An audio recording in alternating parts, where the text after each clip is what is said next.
Welcome back to Truth Quest. My name is Moriarity. I will be your host, and we're going to go on a quest for truth together. Yes, we really are. Here we are, questing about, and I'm going to go ahead and share this out to my favorite, not really my favorite, really one of my only ones that I am on, which is Facebook. And saying I'm on Facebook might date me, but that's okay because I'm a cheap date. There you go. We are live. We are live. Oh yeah, aren't we? Yes, we really are. As long as we're moving around, we're still kicking up dust. We're still doing all that fun stuff here on planet Earth. So there we go. And I'm also going to share this out to my page. Well, I hope you're all having a fine evening tonight. I hope this night finds you well. Yes. The snow is starting to melt out here. And, you know, it's not so pretty in the springtime. Everything's kind of melting and all that. So what was once covered with a nice clean white sheet is now being revealed. And it's kind of a slushy, muddy mess. So there you go. But that's what we do up here in the Midwest. We shovel the weather and then we have to move it along because there's like a flood in the spring. Well, there you go. And there you have it. Excuse me. All righty then. Well, make sure that you also send this out to your favorite social media platform. All right. All righty then. Okay, something happened. Excuse me. Well, hello, Operation Shutdown. Yes, Operation Shutdown knows the score because where are we? We're just downrange of strange, where the outrageous is contagious and the paranormal is the new normal. Yes. And it's been kind of a not normal day out in space, as it were. Well, hello there, Mud Rabbit and Catherine Weiss. Good friends of the program. Andy Social. Hey, we got most of our mods here. All righty then. Well, we're rocking and rolling, aren't we?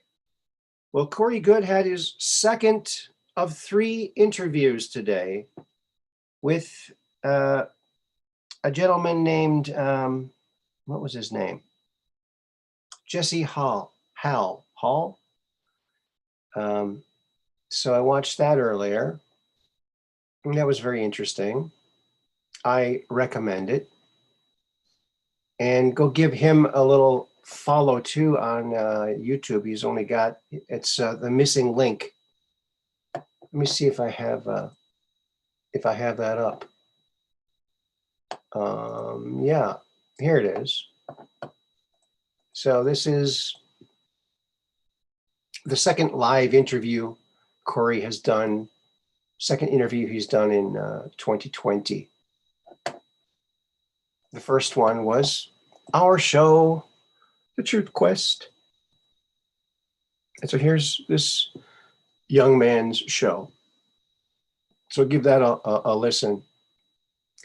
Anytime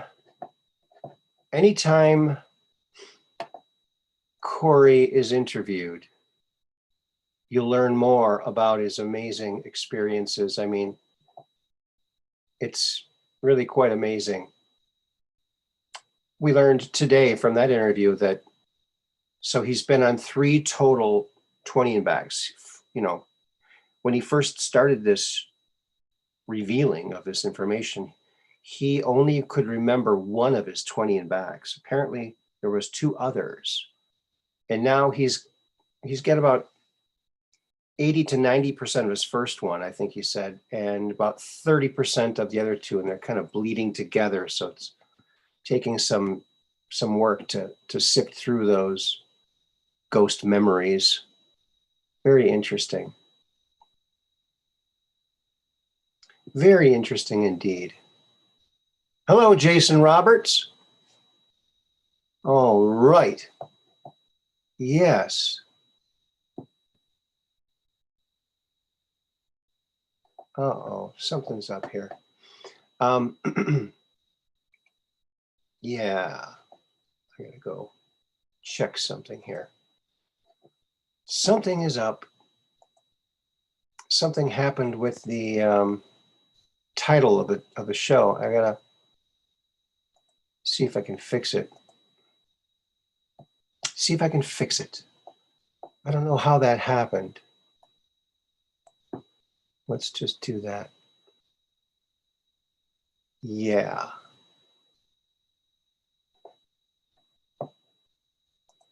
Yep. So I hope you're all doing well. Now, you know, we think we're so advanced, right? We think that, oh yeah, we got Space Force and we are so advanced and everything else like that. Well, today, friends, hold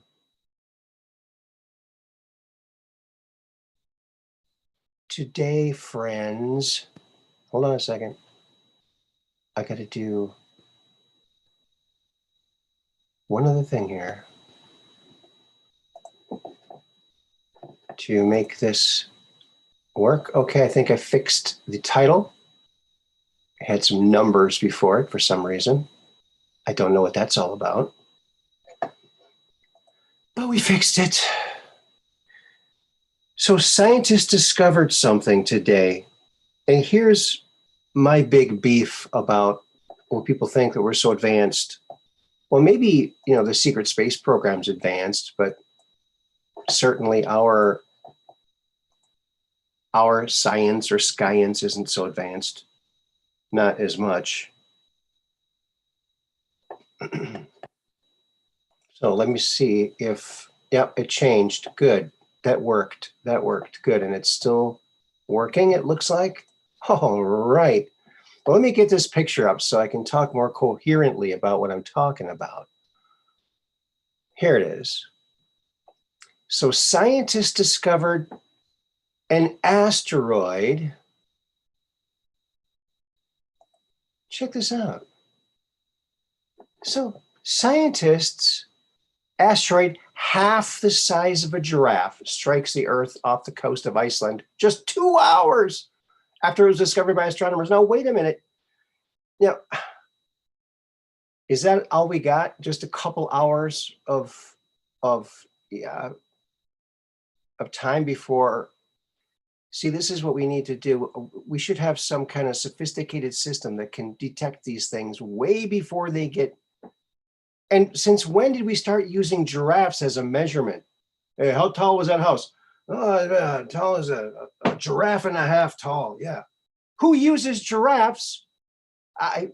What was it, in the shape of a giraffe? It's half the size of a giraffe. That's just an odd thing to say. Well, how big was it? Well, about as big as a giraffe, half the size, maybe half the size of a giraffe. Oh, size of maybe a young giraffe, perhaps. Or maybe you could think of another full-size animal where it would correlate. Half the size of a giraffe. Which half? The top half or the bottom half? That's what I want to know. Top half would be kind of skinny, it wouldn't be as big. The bottom half would probably make more of an impact when it hit the earth. I don't know. Half the size of a giraffe. Have you ever used giraffes as a measurement? Anybody out there? I mean,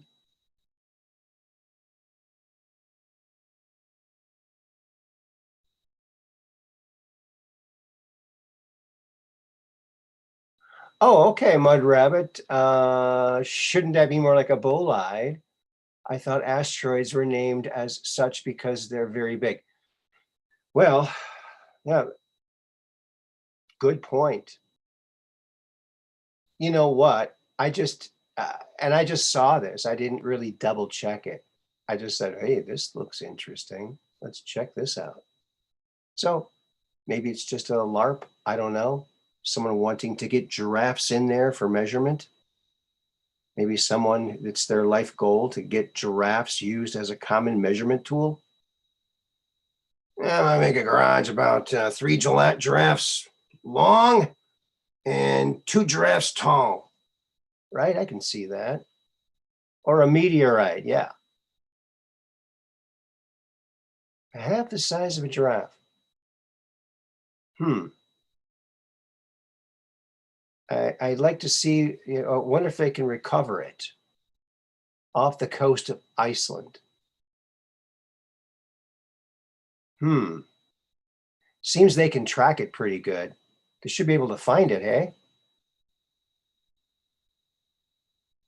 Yeah. Maybe we could put little nets on all of these Starlink satellites so they can catch all these darn things, because they're going to be everywhere, right? Maybe we could just string along a giant trampoline around the whole planet to bounce asteroids away. You think? Operation Giraffe. That's right, Andy Social. Hey, back by popular demand. Hello there.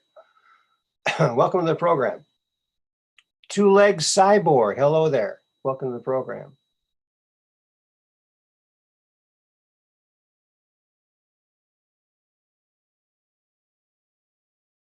Oh, Two Legs Cyborg says it's as weird as that other one, which was on a direct path with the Earth, but then for some reason it turned away.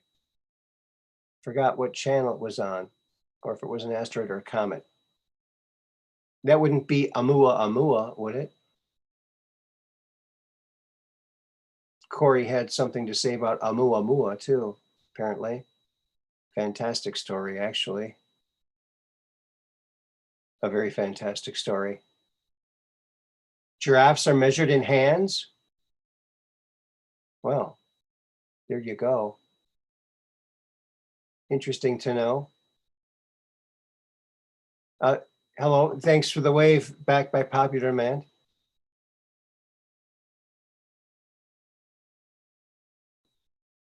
Raining cats and dogs.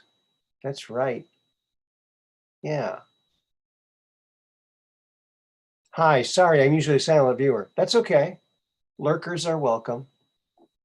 I lurk. Well, I like to listen to things while I work on things, so I'm not necessarily always looking. So there you go. I thought that was an interesting little tidbit, don't you think? I don't know. It's something. Not every day half a giraffe-sized asteroid hits the Earth. Oh man, can it get crazier? Ceres hits Cali in June, July. What? Ceres? That's the very round planet-like object in the asteroid belt amongst very odd shaped. It's round. And the surface was supposed to have mud on it and a lot of water within it. And it has those bright spots when they got up close. That was cool. It actually, I think they arrived at that satellite arrived to Sirius, like I think it was on my birthday one year. And I was so excited. I thought they were going to find a city, which it looked like they did find a city, right? The bright light there, bright lights on the surface of Ceres. Yeah, very interesting. Hey, Dark Brain. That's okay. You got to measure brass when you can. That's cool. All right, so let's see what else we have here, shall we? You know, every once in a while you see a meme that kind of resonates. And this one, for me, and I'm guessing a lot of you, this one resonates. So I hope that you like this one. Look at that. The mask. Nope. Didn't get him. Jab. Nope. Got avoided that. Ukraine. Nope. Not getting me. There you go. I love this one. Whoever did this one, I think it's great. Boy, I would not want to be a bullfighter, you know? No. Put little cushions on their horns in case they get you. Yeah, ouch.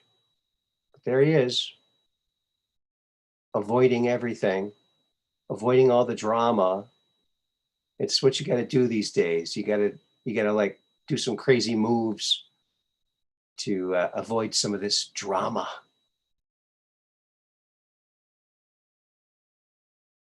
Tina-rama, and all that melodrama. Yeah, Tina-rama. All that melodrama. There you go.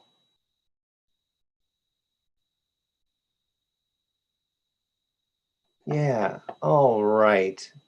I guess that one can go by the wayside now, shall we? Let's see what else we got here for you. You know,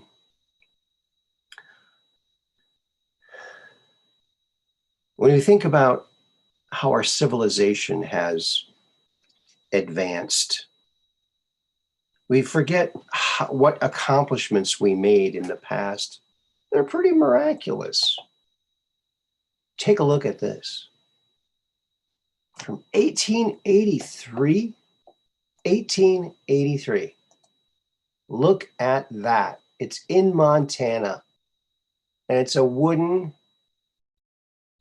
trestle bridge.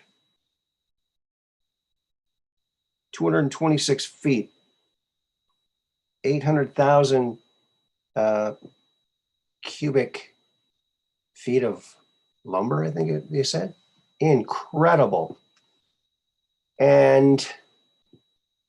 But it was replaced just a few years later with a metal bridge, citing safety and fire hazard, fire risk with the wooden bridge. And that bridge is still in use today. It's in Montana. There you go. Look at that. That's just crazy. That's wild. Man, I guess you can't be too afraid of heights on that thing, can you? Man, alive. That's some crazy stuff, I tell you. Crazy.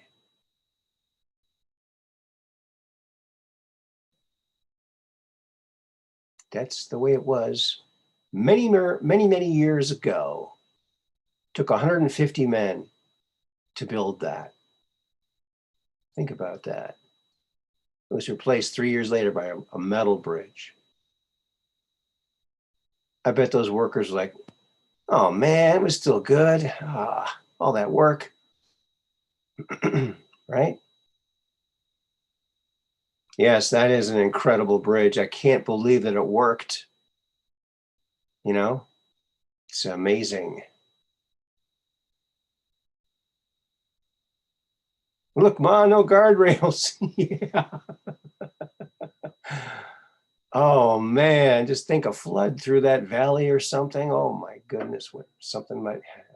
Oh, or it could get struck by lightning and start on fire. You never know. So good thing they, yeah, they replaced it with a metal one, I guess, a few years after this was built in 1883. So that's kind of crazy.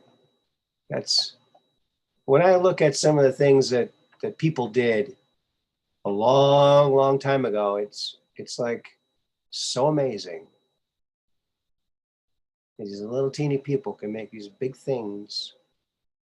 It's just amazing.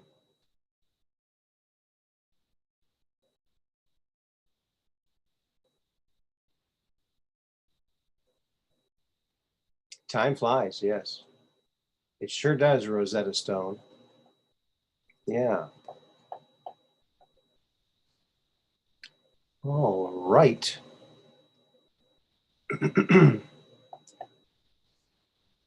My neighbor keeps trying to sell me his riding lawnmower, and I don't know. I just I don't have enough space to keep a riding lawnmower, especially one like this. Tell me what you think about this. Check out this riding lawnmower. Oh, 300 bucks. It's a good price, I'd say. It's a good price. It's low emissions, I heard, I guess, right?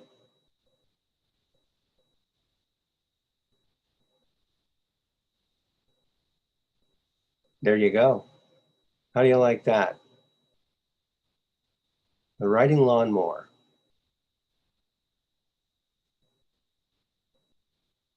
Goats eat a lot of grass too. You could probably do the same on a goat. Goat might kick though. I don't know. There you go. Maybe I don't know, man. Because if I had shorts on, I don't know, the wool kind of scratchy. Of course, I don't wear shorts. Smelly emissions. Yeah, right. Don't step in the emissions.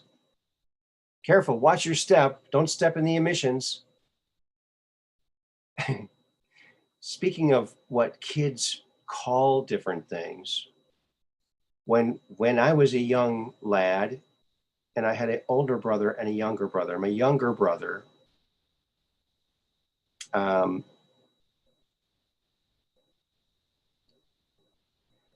we had dogs. We had a dog, usually one at a time. We had two dogs at one time, but that didn't last very long.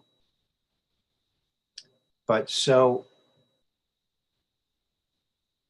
we called it dog Madoo or dog crap. He called it dog craft. And that quickly became our whole family's word for it. Oh, I think you got some dog craft on your shoe. Oh, you're right. Oh, man. I didn't see that I stepped in that dog craft. Oh, so yeah. Sometimes those words that little kids use get adopted by the whole family. There you go. Dog craft. You're free to use that one if you want. Sorry to bring that up. Boy. Anyway, so that was a good one. That was a pretty good meme, you think? I think that was a good meme. Now, I saw something today, friends, and um, I I didn't even bother to load the story because, and I wanted to show this to you because um, so there was footage of this darn thing, and it was changing. And to me, I don't know, it looks like a bag of balloons, okay? A bag of helium balloons, like you're going to a party and you bought a bunch of mylar balloons. You put it in a clear bag, put them all in a clear bag, like 5 or 8 of them or whatever. And then when you're taking it out of the van or the SUV, maybe the kid tugs on it, it goes up in the air. And then you got a morphing UFO video. I think it's just, if you saw the footage, I think you'd agree with me, but footage doesn't work good on my system here, which I'm working on fixing. So there you go. Look at that. Yeah, so if you see something like that and it's kind of moving around, oh, it's a shape-shifting craft. Well, maybe it's just a bag with mylar balloons in it, right? It's like a screaming face. Yeah, they were all different though. They were all different shapes, and just the way it was moving. This one was one of the stills that looked like it's a bag of balloons. A bag of balloons. I used to work at a balloon factory. We used to make these things. We used to have to harvest them. If there's too many in the studio floating around in the ceiling, we'd have to harvest them with our X-Acto knives and get them off the ceiling. There we go. Nobody ever got hurt, but the balloons, they didn't fare well. You think that's scary? I don't think that's scary. Ooh, maybe it is. I don't know. And friends, it's a sad day, a very sad day in ufology, in this movement here.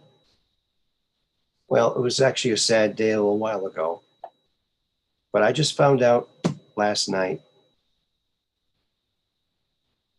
I have been trying to get the author of the alien interview on for another interview. I interviewed him years ago, Lawrence Spencer. And I messaged him about a year ago, never got an answer. I got an answer from his wife last night. Sadly, Lawrence R. Spencer has passed away. He passed away on January 19th, 2022. And he was the author of the book that you can see there, Alien Interview, the one that Caillou Harris talks about, the one I talk about quite often. It's a very interesting book. And so, yeah, that's a very sad thing. We've lost a lot of people in this movement. Clifford Stone, William Tompkins. Oh.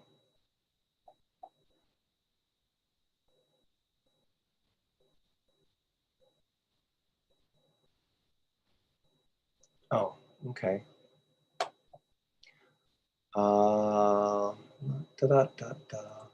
gotta go share this out. I gotta share this. So I don't know if you guys know about Lawrence Spencer or his book, Alien Interview.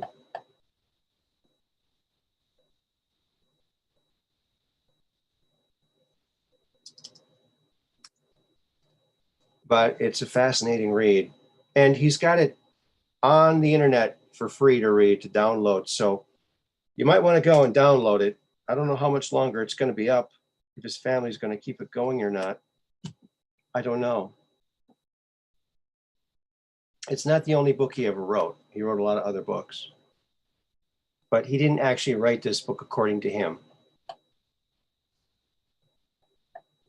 According to him, the transcripts were given to him, and he just published them as they were, with side notes and a lot of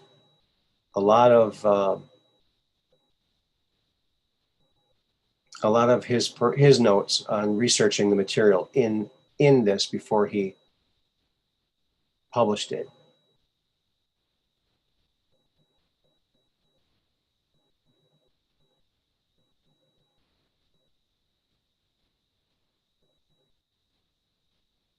Yeah. So people who look at his material here, the Alien Interview book by Lawrence R. Spencer. The contention is that this woman here, Matilda O'Donnell McElroy, was an Army airfield nurse at Roswell. And she was the only one that the sole survivor of the crash at Roswell in 1947, in July 1947, early July. She was the one that was able to communicate telepathically with Errol, the engineer pilot of the craft.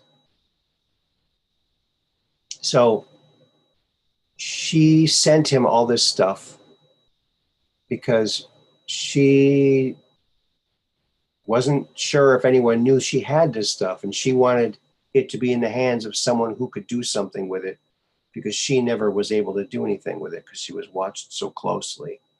So she sent it to him and gave him some advice and said, you might want to put this into a fiction book story so that you don't get killed. And so he was worried that he would get killed, or, the CIA would sniff it out. And so he copied down word for word all the words in the transcripts and her personal notes she sent along with it. And he copied it all and put it in book form. And then he burned all the original files that were sent to him because he thought he was saving his life. Now, he's dead now. Now, the book, let's see, what year did it come out? It's been out for a while. 2008. 2008. That's when it came out. So there's no way to really verify it. The only way to verify it would be to have saved one of the pages. I don't know, maybe after his death, he's got some kind of clause. Who knows? Maybe he's got something somewhere. Who knows? We'll never know, maybe never know. But I'm very sad. I was looking forward to interviewing him again. It's a very interesting read. And he was just the messenger of this material. So that's very interesting. No way to verify if it's true or not, but it's still worth a good read. See what you think about it. It's very, very interesting. Yes, people with the info usually end up dead or missing eventually. It's a shame. It is a crying shame, yes. I hope that was not his fate. I hope that was not his fate. But yeah, very sad to hear that today. So Caillou Harris, if you're out there, I tried to get him on, but that's the way it happens sometimes. Things don't work out the way you want them to. Not always.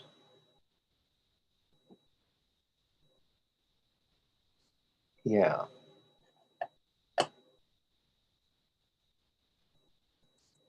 So that's that. Oh, you know what?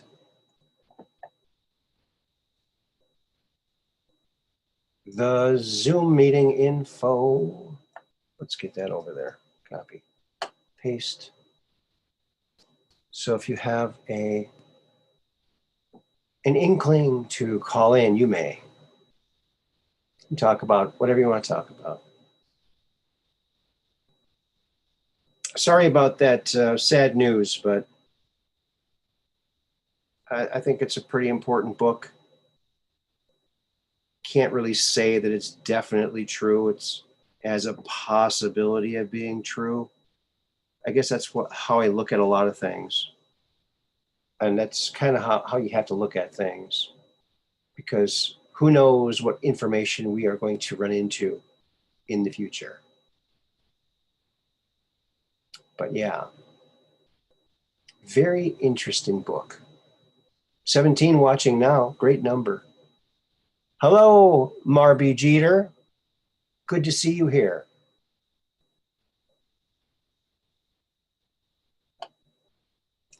And Fushsin, I don't know if I'm saying that right. Welcome to the program. Kelly Q. See if I missed anybody. I think I got you all. Mad Pogue. Welcome to the program. Yeah. Well, there we go.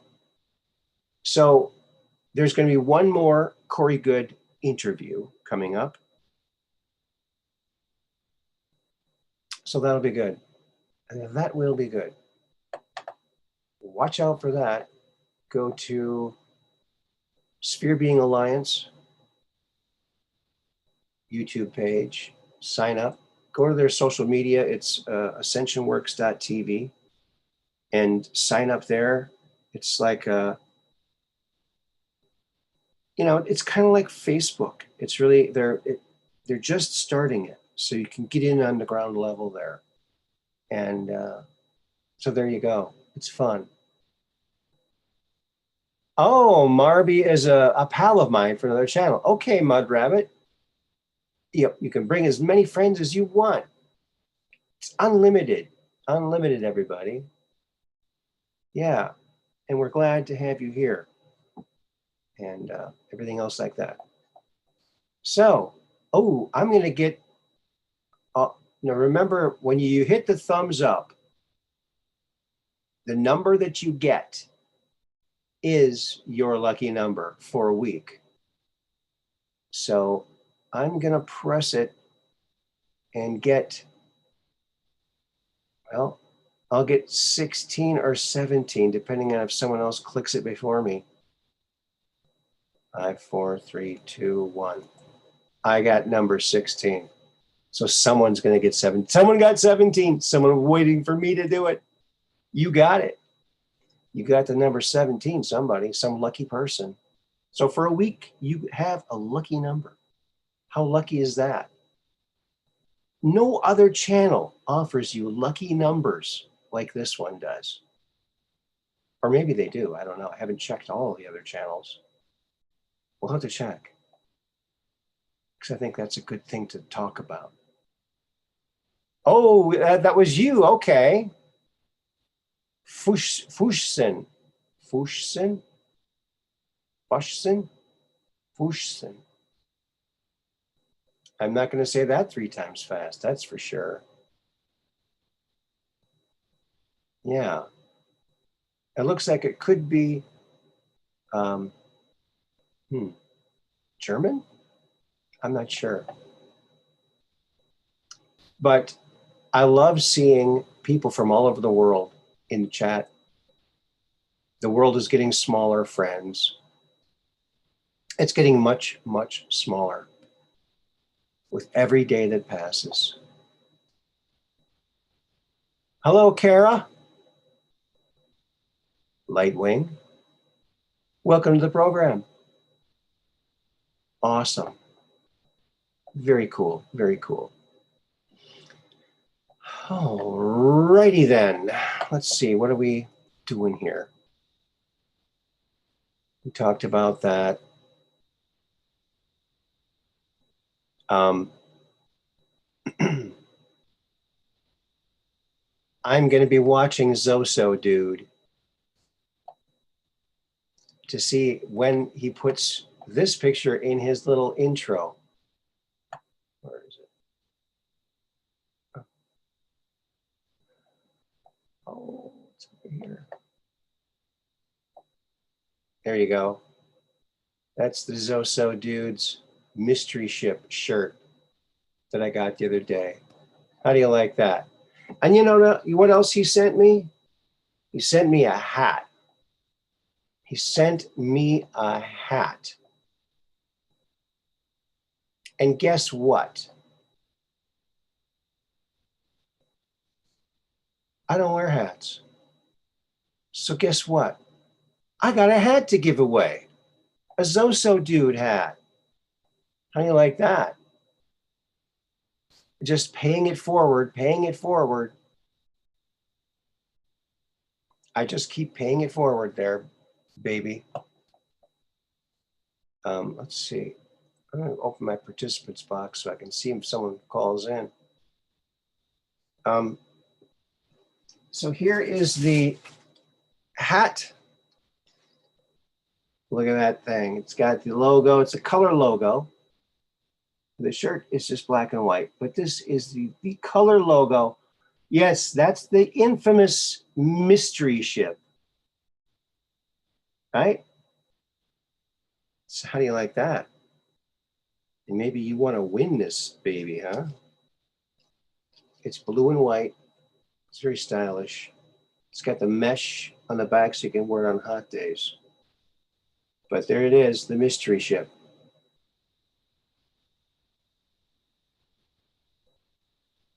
Yes, Mud Rabbit. Zoso Dude is a lot of fun. His Saturday rock sessions on Twitch are even better.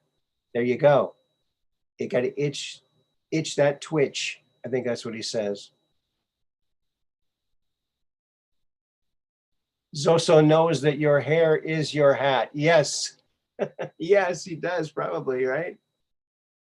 Yeah, I've told that story before. It's thermal hair. Yeah. Tight weave. There you go. And you know what? People used to give me such a hard time about my hair. Oh, but you spent an hour on your hair. No, I spent less than a minute. I've timed myself less than a minute. That's it. I only use 2 products in my hair. Okay. I use first, I use a gel. Okay. I use the cheapest gel you can find. It's the LA Looks. You can get it at any store. It's the cheapest stuff. It's a couple of bucks for a big, it lasts about a year or something, 2 years. Big, huge thing. I put that in, and then I spray it with a little bit of, what's that French company name that makes that hairspray? Suave. Just the kind that you go like this, not the aerosol. And that's it. That's it. Yeah, it's actually they call this hairdo a pompadour. And I think I've told this story too, but when I first moved up here to Door County, many years ago, back before the turn of the century, there was a place downtown Sturgeon Bay. It's a classic old town. And there was a little hairdresser place called The Pompadour. I went, whoa, that place is for me. So I went there and I got my hair cut there. But then at some point in the years after that, they switched the name to Waves or something. And it's like, Waves? Pompadour was so much cooler, you know? Pompadour, pompadour you, right? That's what you do. You pompadour it. You gotta, I had my hair piled tight and my baby just looks so right. Right? I had my hair piled tight, just piled up there. There you go. That's how you do it. Yeah.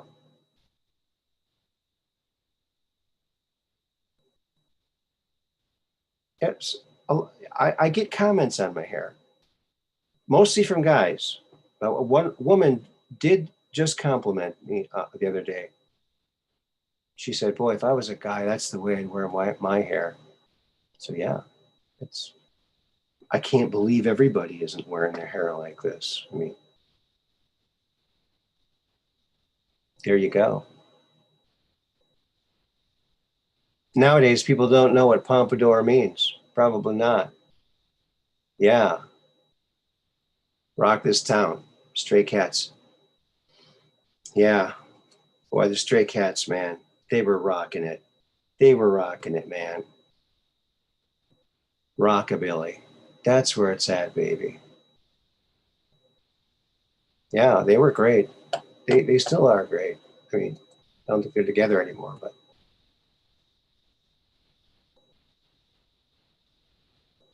yeah, it's so weird. I used to run into Prince from time to time downtown Minneapolis.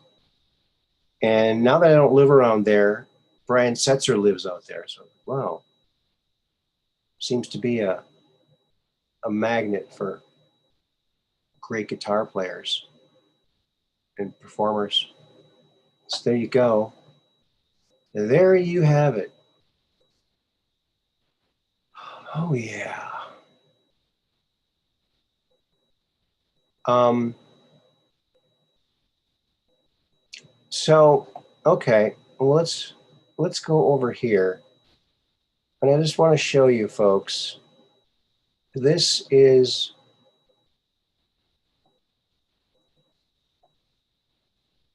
the website for Lawrence Spencer's alien interview. Okay. So go and give him a little check. Check out the stuff he says here. He's got quotes from the book. He's got all kinds of different things. And you might want to do it sooner than later. Alieninterview.org. And I'll put that in the old Chatomatic. It's the Chatomatic from Ronco. There you go.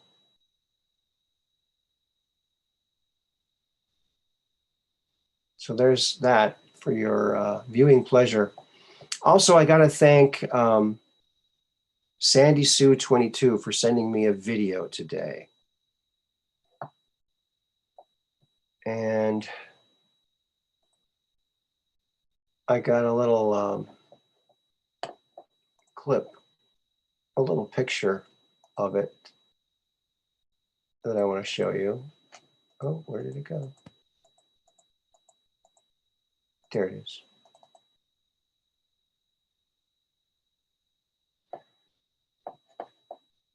So, like I said, Sandy Sue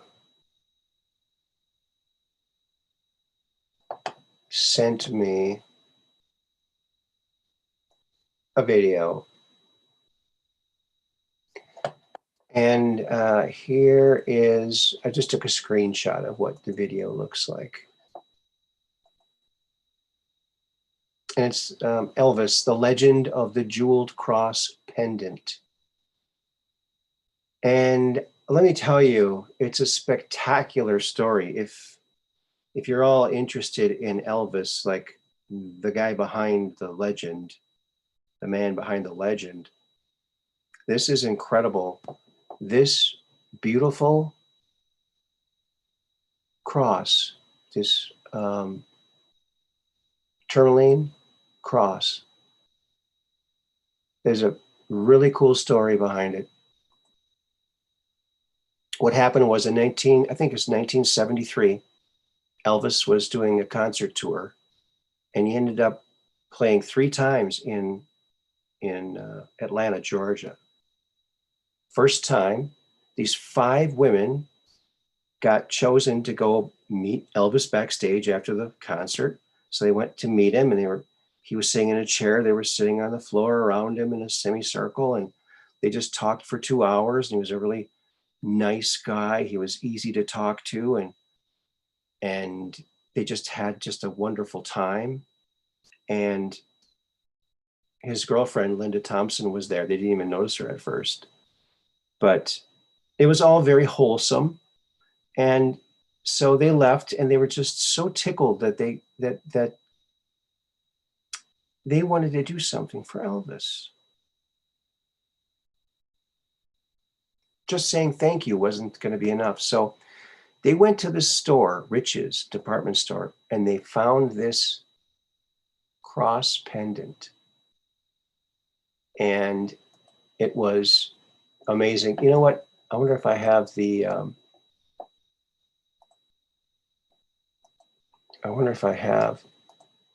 no, I don't have that up here. Oh yeah, I do. Okay, so I got the link to this. Good. No, that's not it. That ain't it. No. No, I don't have it. So you're just gonna have to find it. It's called Elvis Behind the Image, Episode 2, Elvis and the Legend of the Jeweled Cross Pendant. Just do a search, you can find that. So they gave it to him the next time they saw him, and he read the note in the card, and he was very touched. He told his people to save that card, and he just was very touched by it. He put it on, and as the girls noticed in pictures of concerts as he continued on his tour, he was wearing it on stage. He wore it a lot. And when he got it from them, he said, "Oh, this is beautiful." He goes, I gave my last cross pendant to Don Rickles. So he was looking for one, and he just loved this one. And quite something else. They came back and they saw him. Oh, and they also asked him at that first time they met him why he didn't sing "Help Me Make It Through the Night." And he told his people, he put that on the list. He put that song on the list of songs that he was doing for the rest of his concert tour. And they got to see it. It was the first song he played when he came back. So they were just very touched by that. Well, a year later or so, one of the 5 girls decides to go out to Vegas to see Elvis perform out there with a friend of hers. So they're watching Elvis. He's got the cross on, and he's giving a scarf to this woman. She grabs it from around his neck, and she also grabbed the cross, and she ripped it off of his neck. He didn't even feel it. And she went back to her chair, and she stuffed both things into her purse. Well, this one of the girls who bought that, and they had to put it on, they had to buy it on time because it was so expensive, and they all equally paid on it. But so she went and told Charlie Hodge and the security people of Elvis, and they said, "Well, this is the hotel security. We don't have anything to do with it." Eventually, the hotel security got with them, and they got the cross back.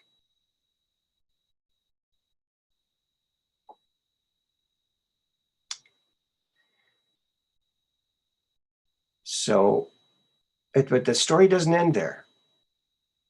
He kept wearing it, not in every photo, but most photos. He even wore it when he met Jimmy Carter and Rosalind Carter.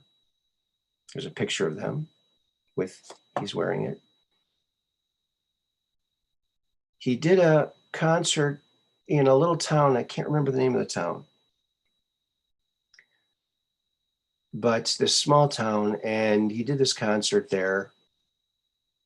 And he was doing fundraise. It was a fundraiser for the Home for the Retarded in that area.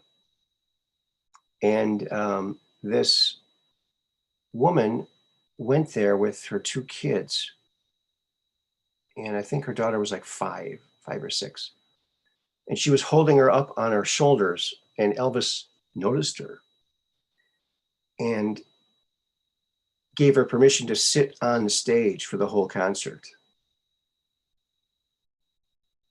At the end of the concert, he gave her a scarf, which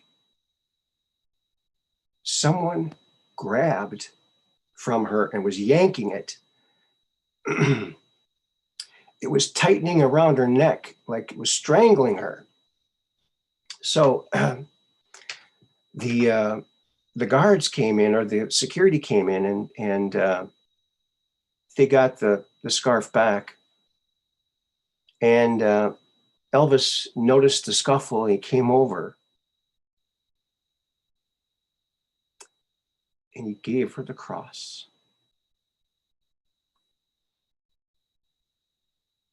So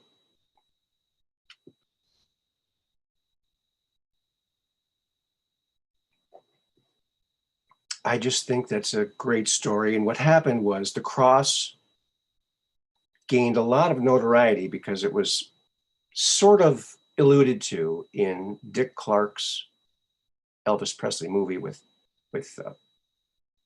Kurt Russell playing Elvis, which is a great show. You should go see it. But they got some of the facts wrong. They hurried that thing. But so what happened years later is this girl who received this cross, her family was in dire straits. They lost their home to a fire. So she put that up for sale.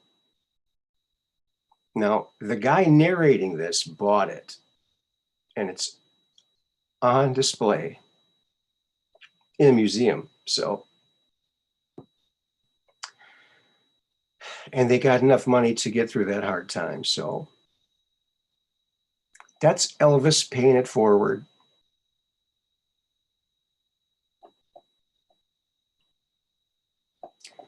So if you can watch that, it's a good story. It's a tearjerker, but it just shows you the incredible generosity of a man that really did value his audience and did everything he could.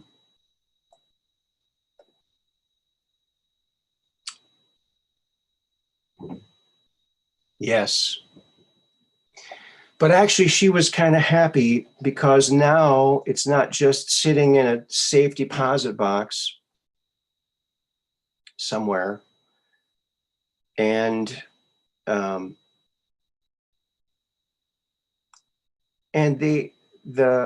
guy narrating it, the guy who has this channel and who bought the pendant,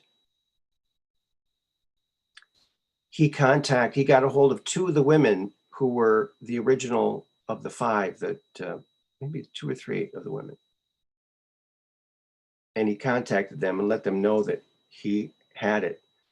So they got to try it on, first time since they gave it to him, many years earlier. So yeah, he was a good man. He wasn't perfect. No one's perfect. But he did a lot.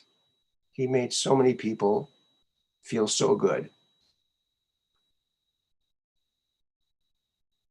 And he gave it his all, really.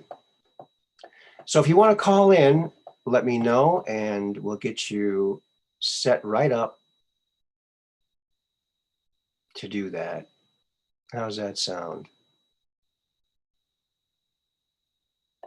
How does that sound? Guess we'll. Oh, and here's some more little drawings I'm working on for that graphic novel that I'm working on. For that, this one's still in the works. So these are all time traveling people. Where's the other one? This one. This guy's on the bad team.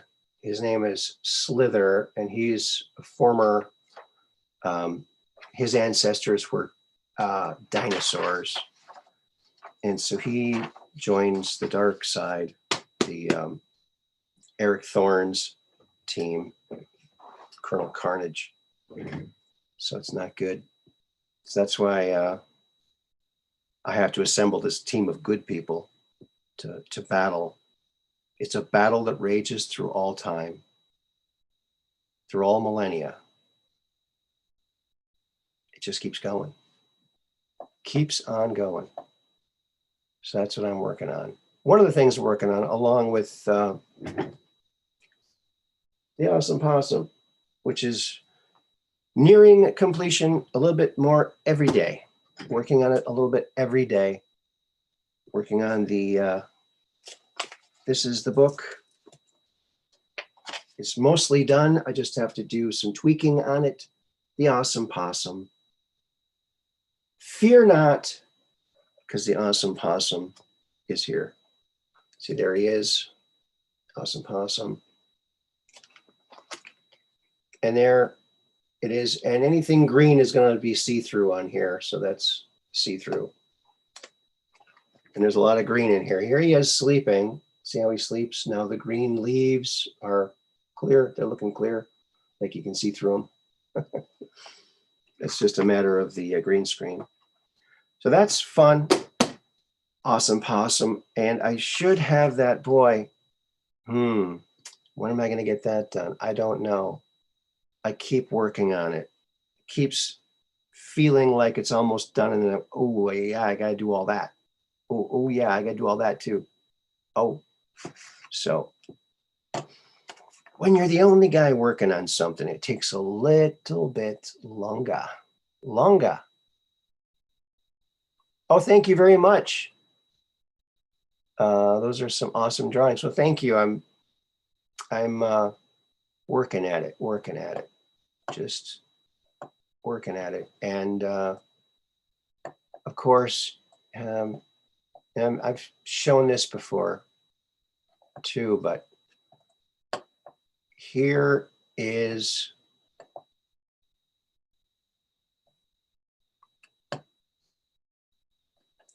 this is not a very good picture of the costume because it was just for Halloween.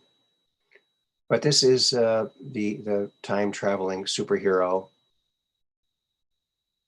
And that's me. And that's at my former place of employ. It was a daycare. And it was in the Rainbow Room at 3.5 to 4-year-olds. And it was Halloween, and we went downtown Sturgeon Bay, and we went trick-or-treating to all the businesses. It was great. The kids had a blast. So there you go. They had a time-traveling teacher. There you go. Yeah. Thank you, Mud Rabbit. Donations for the ship's maintenance help to keep it in orbit. Yes, that will. PayPal. That's a great way to do it. PayPal, friends and family, they don't charge you anything. So yeah, and all the money that comes in for the channel goes to all these projects too and goes towards shipping to ship out free stuff like this hat. So maybe I should give away this hat right now. This is Zoso Dude hat, okay?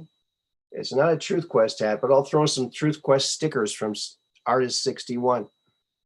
Okay, so you'll get this and some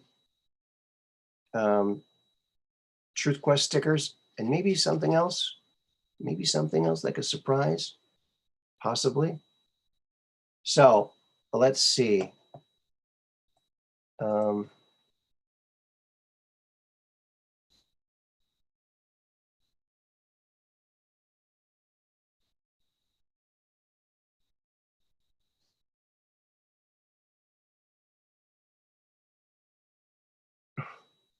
Almost there.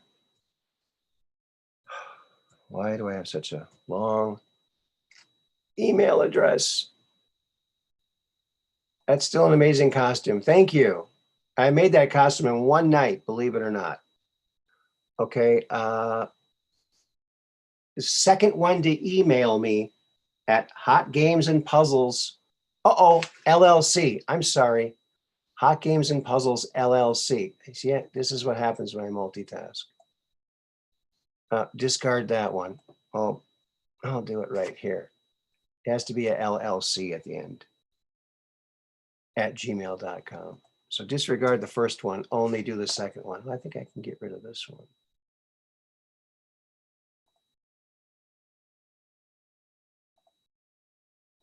There. Yeah, I know. I noticed that, Mud Rabbit. I deleted that one. So there you go. I better watch my email to see who emails me.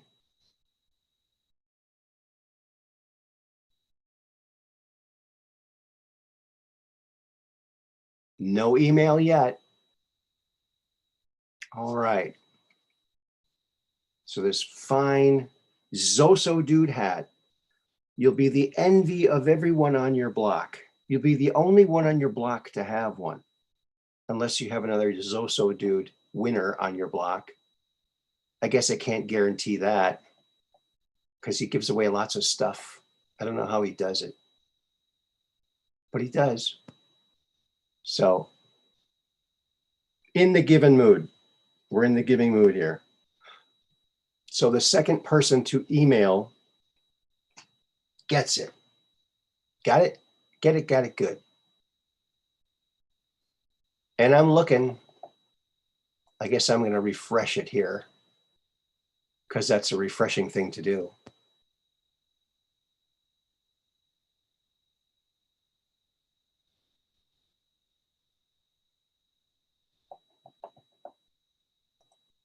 Okay. I got a question for you folks here. Hello, Crypto Alchemist. Welcome to the program.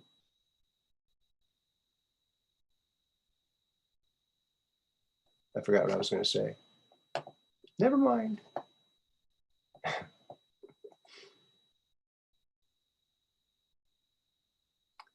Yeah. Still waiting. Wait a minute. Oh my goodness. We got 2 emails. The first one was from Troy Tucker, and the second one was from, well, let me see. I don't want to dox this person. K Georgia at, is it K Georgia? So K Georgia wins. So K Georgia, email me your address. Well, I guess I can, here. You won. You won.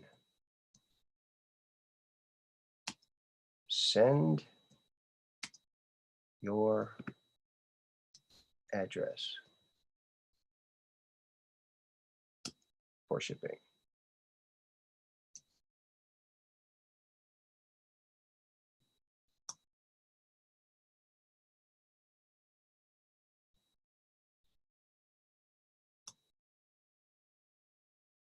All right. Send that off. And there we go. So we have a winner. Is that Kelly George? I don't know. It might be. I'm not exactly sure.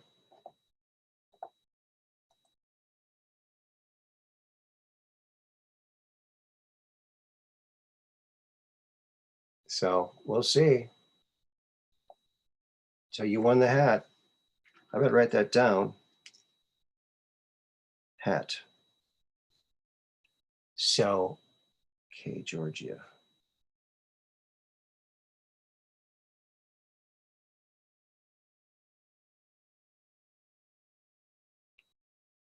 All right. Got that. Now, all you need to do is send me your address and a name or a part of a name or something. Oh, that was Kelly Q. I had a feeling that was Kelly Q.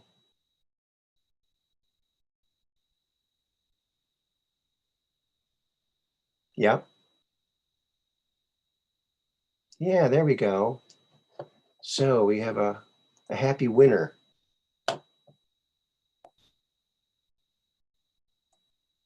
Happy winner.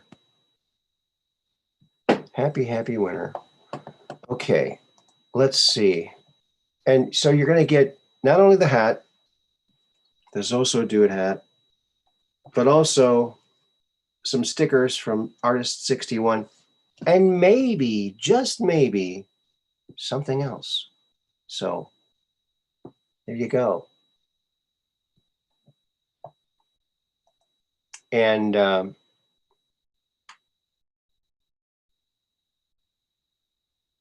so, yeah, so you get this stuff free, and I pay for the shipping. And so if you want to help the program and see more stuff get given away, put it in a super chat, and then we'll be able to give more stuff away. Because unlike Elvis, I'm not wealthy. I wish I was. I wish I was. I would be as generous as Elvis. Yeah, he was a great guy. You know, a few years ago, maybe about 7 or 8 years ago now, I was getting some tires or having my car checked at a local dealership. It was a Ford dealership. I have a Chevy car, but it was just for tires. So I was at this Ford dealership, Witt Ford, and my car was in there, and I had to get something out of my car, and it was up on top of the thing. So he had told the guy to let it down. I got in there, got my thing out, and my computer confuser, I think because I was working on the Popple books, I needed to do some work on it. So maybe that's what it was. I can't remember. But anyway, so he said, come over to my office. And he was an older gentleman. He had white hair. He wore his hair like me.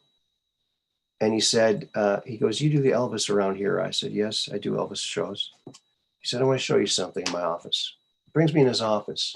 He shows me this picture from the 60s of him and his wife, or maybe it's just his wife, with Elvis, because they were in Hawaii vacationing, and they went out on this, patio area at this restaurant or place to eat, and they saw Elvis, and they ended up sitting next to him, and he invited them over, and they asked for a photo. No problem. He was just a super nice guy. And I tell you, I've met so many people who've met Elvis, and they have nothing but good things to say about that man. Here was a guy who was always super nice to everybody. Unbelievable. He was very humble and very appreciative. He was always late for everything because he always stopped to give autographs to anyone who asked. Anyone. So he was tragically late all the time because he was just so generous with his time. So there you go.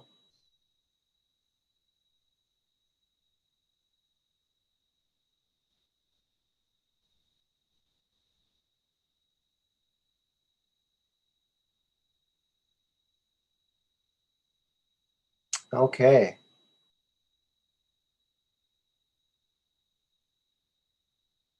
Yes, Zoso Dude will send you a free t-shirt if you email him and give him an address. Yes, he will. And he sent me a shirt too. And that was on the last episode with James Rohrbach. I ripped open my shirt and revealed the Zoso Dude shirt under my shirt because everybody thought I was a mild-mannered host when all of a sudden, mystery ship, man. There you go.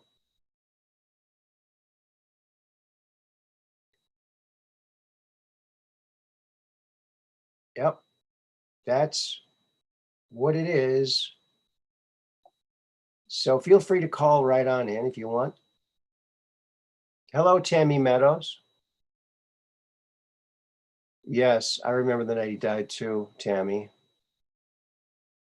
You and your mom cried the rest of the night. Yes, it was so incredibly sad. That the whole world was crying. It was really something. Oh, you have a very nice collection of Elvis?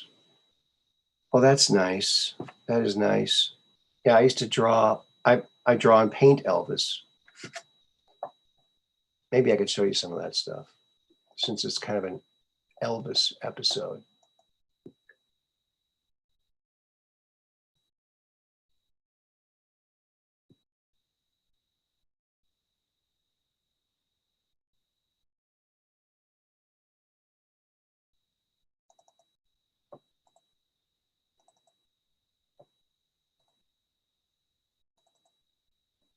Okay.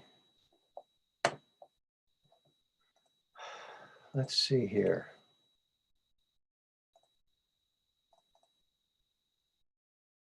Yeah. Where is that art?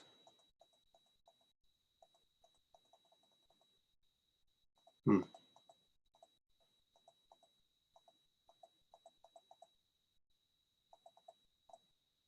La la la la la. Oh, here it is. Here's one of them. Okay. All right, now we get to go to screen share madness again. How's that sound? We're gonna screen share it here. First of all, here is my old car, the Elvis Mobile. See how it has Elvis's face here?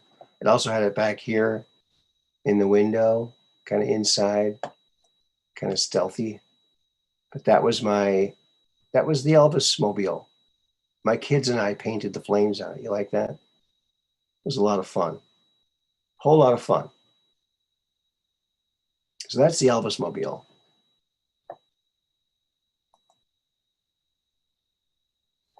All right. And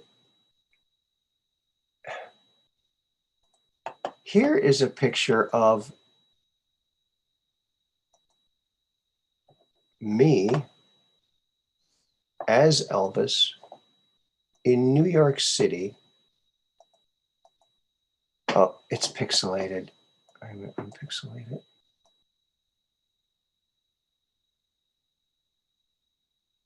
I guess it's a small picture. But there I am at 205th Avenue, right in front of the toy building, throwing out my super cubes, singing You're So Square. And this guy right here is Peppy Willie, the famous Peppy Willie, the guy who has on tape the very first thing Prince ever recorded. Peppy owns it because he recorded it for Peppy. Cool guy. He was the New York City champion yo-yoer, so I had him demoing one of my products, the Yo-Top. It's a yo-yo and top in one. And I was throwing the super cubes out. It was a blast. It was a lot of fun. I was approached by like 5 different agencies. It was incredible. Yeah, it was great.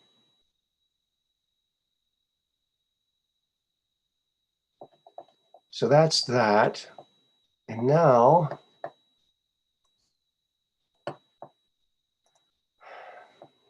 this is one of my paintings of Elvis. It's a watercolor. It's pretty big too. It's a big painting. So there's that watercolor. So that was a lot of fun to do. It took a while to do. It's a pretty big painting. And watercolor is kind of hard to do on a big scale like that. But it was fun. He's so hard to draw. He's very difficult because his features are so subtle. You know, you got to get it just right, or else it looks off. He had such subtle features. It's very difficult to capture him in art.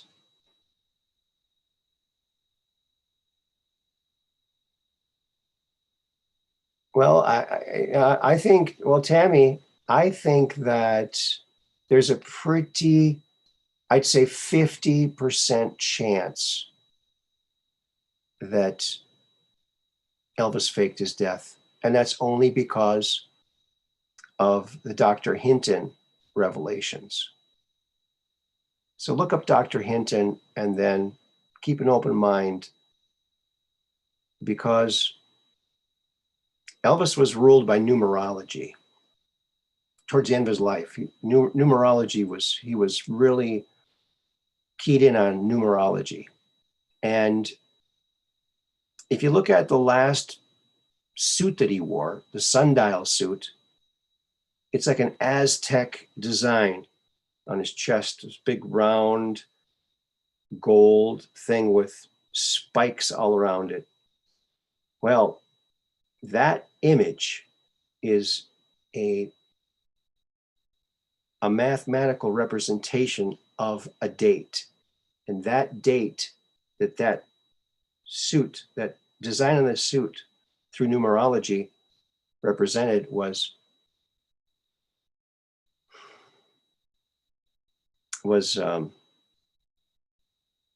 August 16th, 1977, the day he died.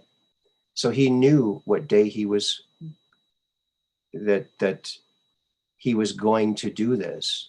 That's the day that Elvis had to die. And because he knew if he kept living the way he was living, he wasn't going to live very long. So he wanted to live the rest of his life as his twin brother, Jesse, who never had a life, who died at birth. And he was haunted his whole life. Why was I allowed to live?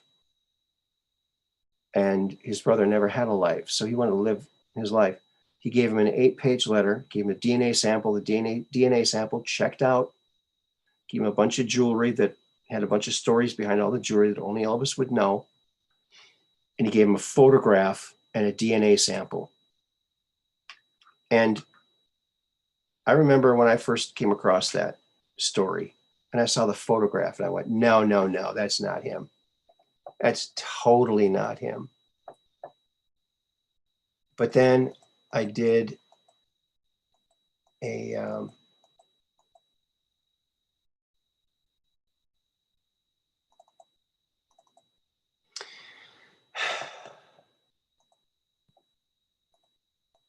hold on a second.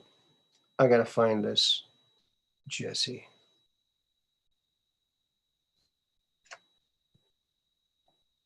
That's the wrong Jesse. Ah,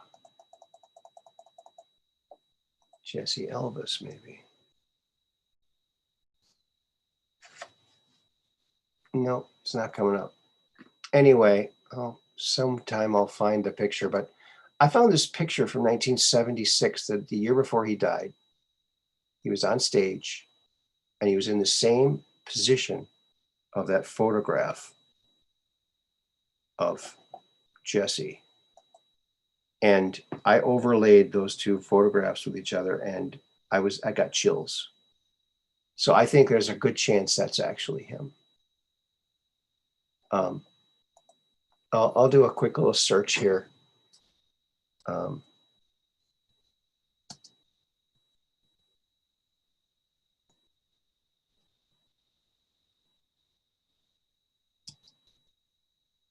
Dr. Hinton. Yeah, we talked about this before, but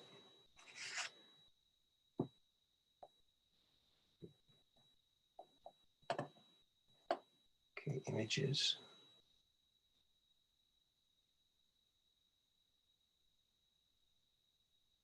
Yeah. This is like one of the best pictures I've seen of that picture. So I don't have the picture that I overlaid it. I'll have to redo that. I'll have to search and find that picture again, or try to find the, what is all this?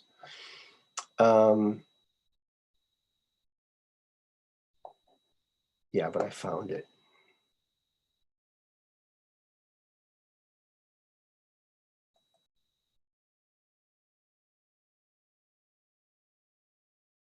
All right, I gotta find it. I gotta find it. Desktop. There it is. Open it. So this is the photo. Now this is the photo that I was pretty sure that it was a hoax when I saw this photo. But when I did that overlay, and you won't be able to see the overlay here because I don't have that. Everything lined up on his face and everything. He just looks different because his hair is white. So let me show you this.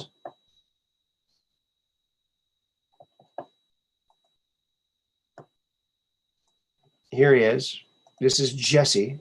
Now, he was seeing Dr. Hinton, who was a psychiatrist, and he was seeing him for quite a while. And he confided in him that one day that he was Elvis. Here's a picture of Jesse Presley, Elvis, with Elvis's grandson in his lap. Now that's, or I guess standing there. Now that's his grandson, who's now sadly passed away. But he was a very protected child. You couldn't just get him for a photo op. And when there's a scar on his shin that he always had. And there it is. Oh.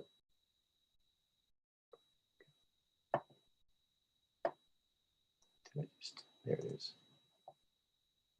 Also, his collarbone here is a very interesting, unique collarbone that not many people have collarbones like that. But everything on his face lined up, believe it or not. I know, I didn't think it would either, but it did, and it gave me chills. That's him. That is him. Dr. Hinton thinks so. To this day, he still thinks so. He had to prove in the court of law that he was treating Elvis, and he did.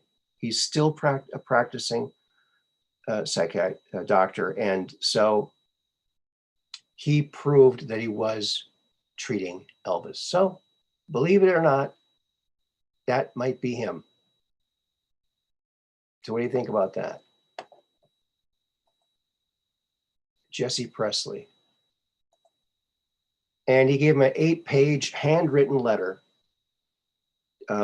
basically to his fans, explaining to them why he did this. He was very upset. Didn't think that his fans would be so upset from him dying. So he wanted to apologize to them. He wanted to apologize. And so he told them where he's been all these years. He's been kind of going from family to family, these 7 or 8 different families that he used to stay with in his later touring days because he was sick of the hotel life. And he corresponded with some of his fans, and he said, "Hey, do you mind if I stay with you? I'm coming to your town. I'm sick of the hotel life. I need some, I really love to have some home cooked meals." So they said, "Sure, Elvis, come on." That's how you spell it, Dr. Hinton. You spelled it right.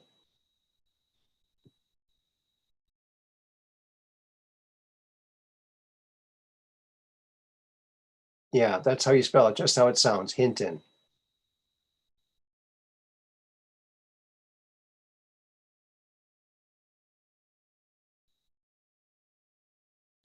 Oh, Kurt Russell did the voice in Forrest Gump. Okay, that's interesting. Yeah, Kurt Russell did a good job. The only thing he didn't do a good job on were his moves. He didn't have the Elvis moves down. That's the only thing. But I think he did a great job otherwise. Fantastic job. Oh, you have those collarbones too? They stick out? Mud Rabbit? Yeah. So that could be him, folks. I give it a 50% chance of being true. I can't come right out and say that's definitely true because I don't know.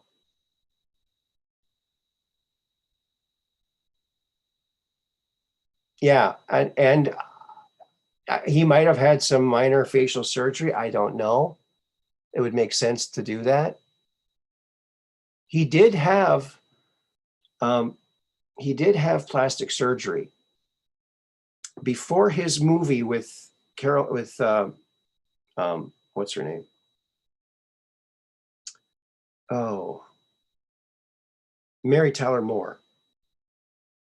Change of Habit, where she played a nun, and so he had a crush on her. Always had a crush on her. So he wanted to get a nose job, and he did. So Elvis got a nose job. So if you look at old pictures of Elvis from the 50s, his nose was kind of wider, but in the 70s, it was narrower. Um, so he did do that, which, can't believe that he would do that. Luckily, it turned out okay. I mean, it's always iffy on those type of things. A good man who touched a lot of people, yes. Hey, Sapo, good to see you here. Yeah, yep. If you look up Dr. Hinton, Elvis, Jesse, just do a Google search, go on YouTube, you'll find the local news channel that aired all the stories. You can watch all the stories over the years. Elvis was supposed to make a public appearance, I think in 2002 or something, and he never did because his people around him wouldn't let him. He said they're making too much money with him being gone. They don't want him coming back, and he doesn't really want to come back either, really. But who knows? I say it's a 50-50. To me, 50% chance. I hope that it's true. I hope that he's really enjoyed himself living a normal life. And because he had such a sheltered life because of his fame. So hopefully he did do this and that he got some freedom, got to be able to do whatever he wanted to do, and go from family to family and just, riding lawnmowers with no shirt and short pants. So that's another thing about Elvis. If you look at old pictures of Elvis from the 50s, when he's hanging around his house, he's got no shirt on. He was always no shirt. So, because if you've ever been to Memphis in the summertime, you're going to want to take your shirt off too. It's really hot. But he always had his shirt off. So it's not surprising if this is him that he would be shirtless because he did that a lot. So there you go. There's a possibility for you. Apparently, according to the letter and the book that Dr. Hinton wrote, in his words, something like that, Elvis Presley's story in his words, I think that's what it's called. Just look up Dr. Hinton book. It's out of print and they're very, very expensive if you can find them. So good luck if that's what you're after. But yeah, very interesting story. I'd give it a 50% chance of being true. And that's pretty good in my book. Pretty darn good. Gonna grab Ma tomorrow and talk about this. Oh, good. Yeah, look up those videos. They're really quite something. It really, and since Dr. Hinton had to prove in the court of law that he was treating the real Elvis Presley, someone else used that court finding to initiate a court filing of her own, claiming that she is related to the Presleys. I think daughter of Vernon, possibly, or something like that. But she was using that same information to for her case because the DNA sample checked out for her too. So there you go. And you know that they did check the DNA of the body in the casket and the DNA of like a liver sample or some kind of little sample that some doctor took from Elvis when he was in his care years earlier and kept it in wax, which preserves it. And it did not match the DNA from the actual biopsy of Elvis. Elvis's from his medical team, his medical doctor, did not match the DNA of the DNA of the person in the casket. So there you go. Some people claim that Elvis Presley signed his own death certificate too. If you look at it, it's signed by Elvis Presley. Isn't that odd? I don't know too many people that get to sign their own death certificate.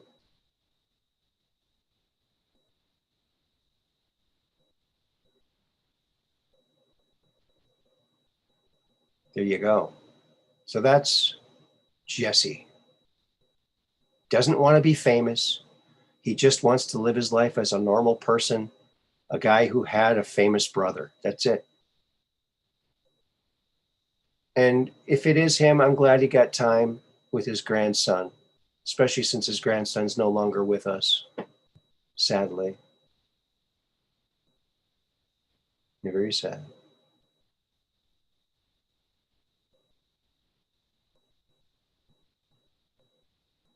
Oh yeah, you were there in July too. Yeah, it's muggy. I was there in August.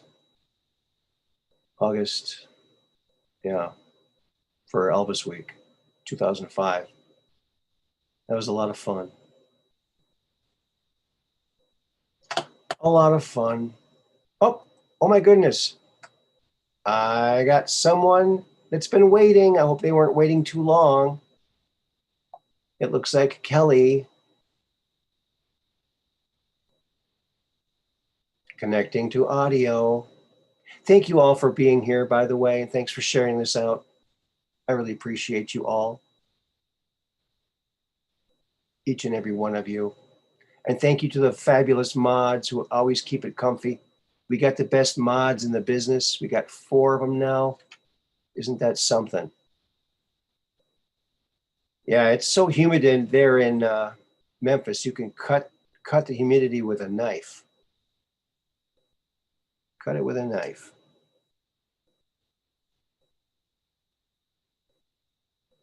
Oh yeah, pretty hot.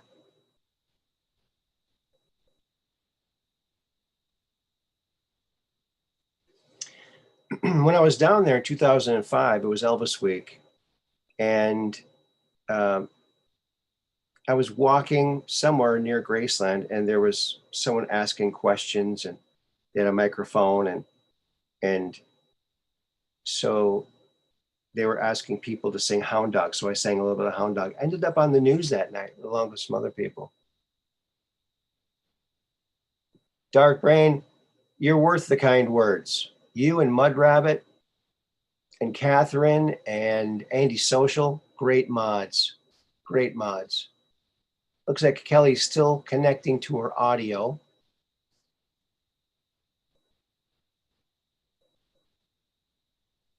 Down in the left-hand corner, you should see the on the Zoom, the audio. All right. Yeah. Yeah, I'm surprised how many people, there's a lot of people who had never heard the Dr. Hinton story. So I'm always happy to share that on out for anybody who's curious. And it just sounds like something that Elvis would do. Also, he did some undercover work with the FBI, I believe. And he helped to snare some big time drug people because they thought they were dealing with Elvis and that Elvis was still alive. Though he was still alive, they were dealing with him, but he was like a double agent. So is that true? I don't know. We'll see. After he dies for good, according to the story, then all the pictures are going to come out. All the stories are going to come out of the families where he stayed at, but they're sworn to secrecy until that happens. Kelly, are you there yet? No. I think she is. Hello? We just got the little, oh, still connecting to audio. Well,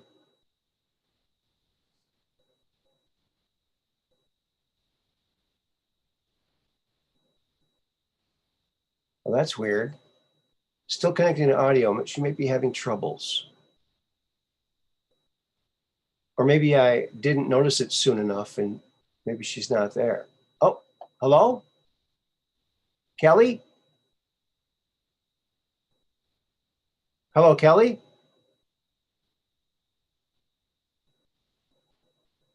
Kelly?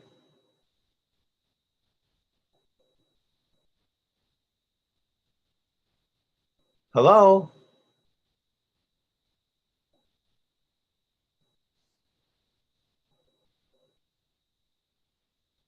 Hello? Hello, hello?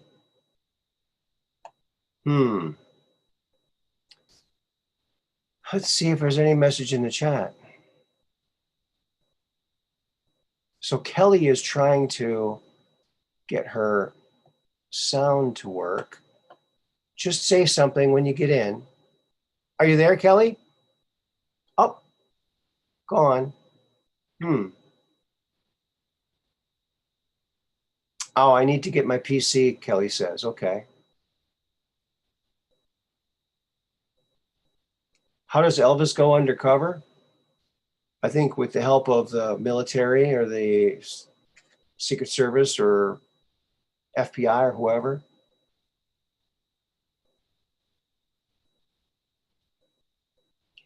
Elvis had a thing for badges too, for police badges.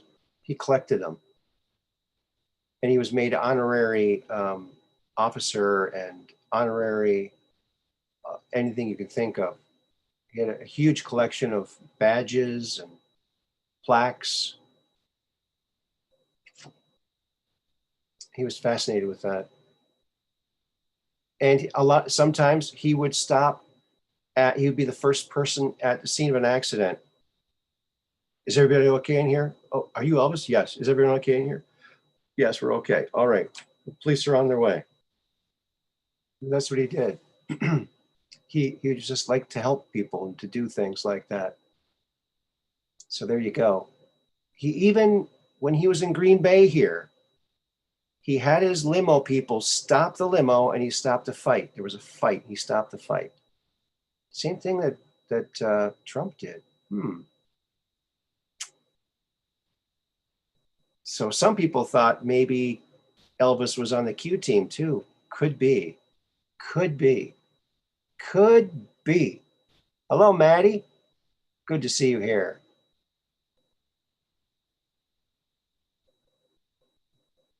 Yeah. Well, yeah. So that's that. And here is another picture that you might like. This was from my trip in 2005 down to Memphis. That's on Beale Street, down on Beale Street. And I was like bending my finger funny. I'm not missing a finger. It's still there. I was just bending it funny for some reason. But so that was fun. I went downtown there with a friend and I got invited on stage at two different places. One at Stax, which was a great place. That band was jamming. They had a horn section and everything. And then another band just out on the street playing. And so that was a lot of fun. So yeah, Beale Street. Elvis used to sneak out of his room at night and go on Beale Street and listen to the music. So there you go. It's a fun place. It's dangerous sometimes, and they should really fix that. It's not that hard to fix dangerous places if you really want to. There you go.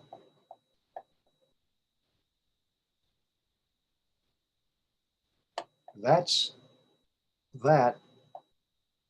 There you go.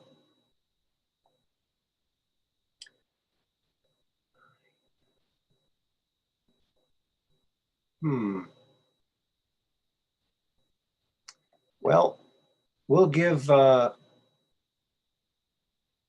Kelly or whoever else wants to call in a couple more minutes here. And if we don't get a call, I think we might be wrapping this baby up. That pick makes me want a party. Oh yeah? That was a fun time. It was a big party. You know, everybody loves Elvis. And even, you know, in Memphis, you know, I wear my hair like this all the time, not just when I'm doing Elvis. So it comes in handy when you're in Memphis because you hear a lot of Elvis stories. And one of the stories I heard, which was an awesome story, I think I've told this before too on the show, but I had a cab driver and he was a really nice guy, cool guy. And he was a black guy.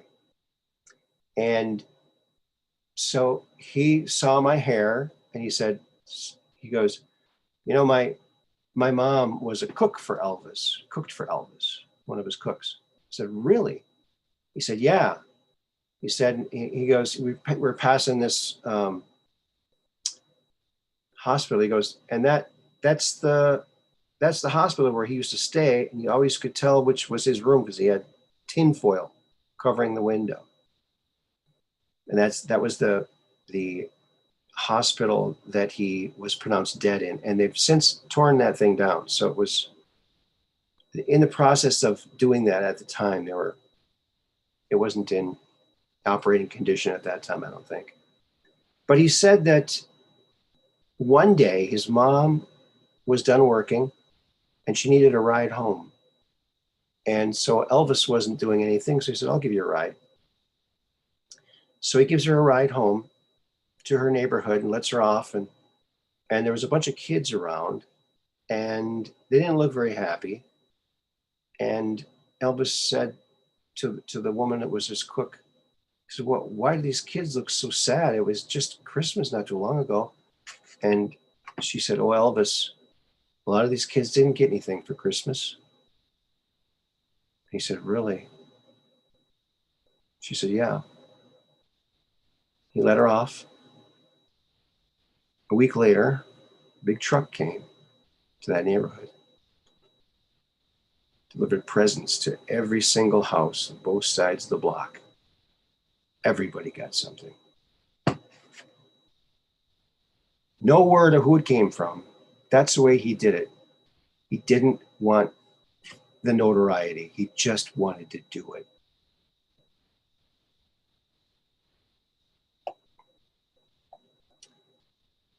Yes. A jack of all trades. Oh, thank you, Tammy. I live in Door County. You have to be a jack of all trades to exist up here. But yeah. Yeah, the one I'm really working on the most is the Awesome Possum book, where, you know, he does all these great things. He does all these stunts and he can do all these amazing things and tricks, but that's not what makes him so cool and so awesome. It's not the hot stunts and tricks of this possum. It's not his stunts and his tricks that are cool. It's how that he treats both me and you. So it's how cool, how nice he is that makes him awesome. Not that he's able to do all these amazing tricks. And the other one I'm working on is my time traveling superhero. Here's the one of the bad guys. So he's not the main bad guy, but he's upset with the planet because it's the planet that killed his people. He's extinct and he's joining the dark team. So there you go. So I got something for kids, something for older people. And yeah. So let's see. Anybody calling in? So Kelly George is going to get the hat with some stickers and maybe something else. Secret thing in there. When we get the address, I think I might already have her address. But send it to me again. I'll have it twice. Oh, you need a link. I wonder if this is going to be the link. Nope, that's not it.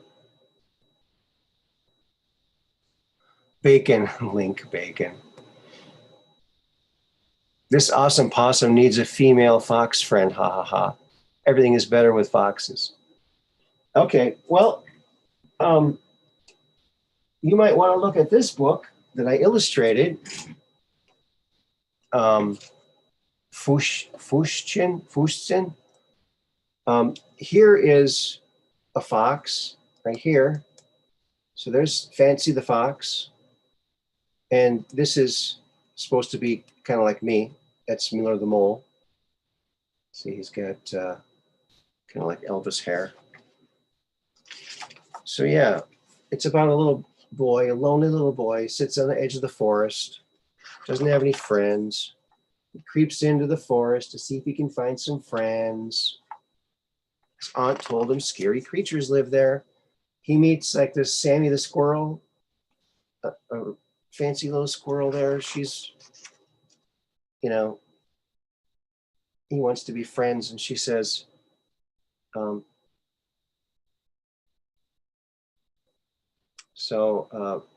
I'm Popple, he said, with his face all a grin.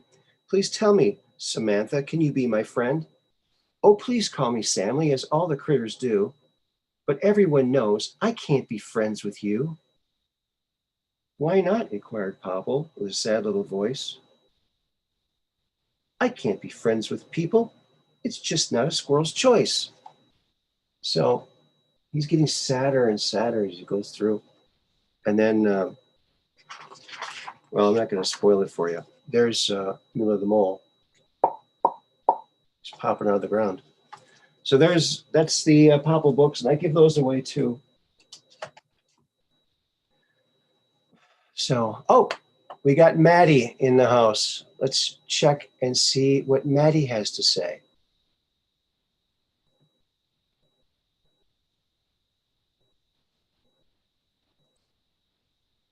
Hello, Maddie.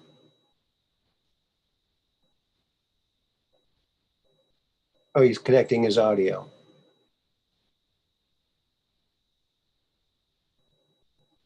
Austin Morris, welcome to the program.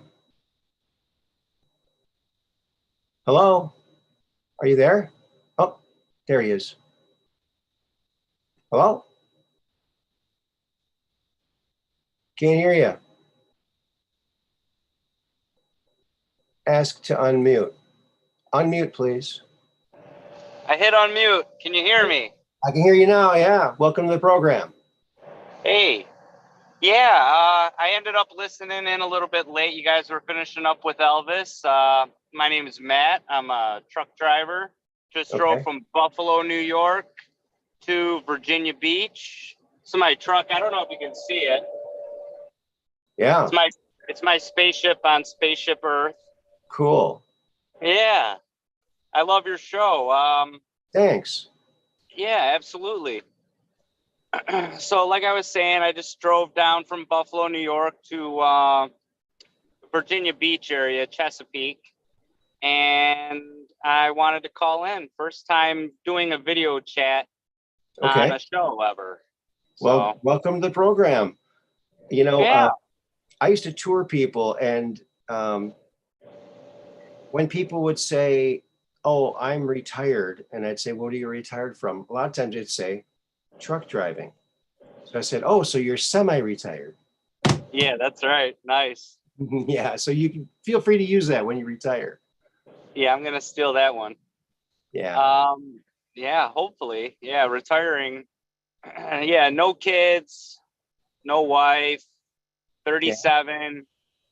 I've been listening to conspiracy stuff and alien stuff from Greer to, oh my God, I know everybody's name. CE5 protocols, all that kind of stuff. Meditation, I love it. Lucid dreaming, astral projection, that stuff's fun.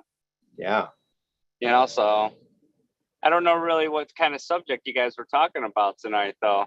Whatever you want to talk about. Have you ever on the open road there? Have you ever seen any UFOs out there?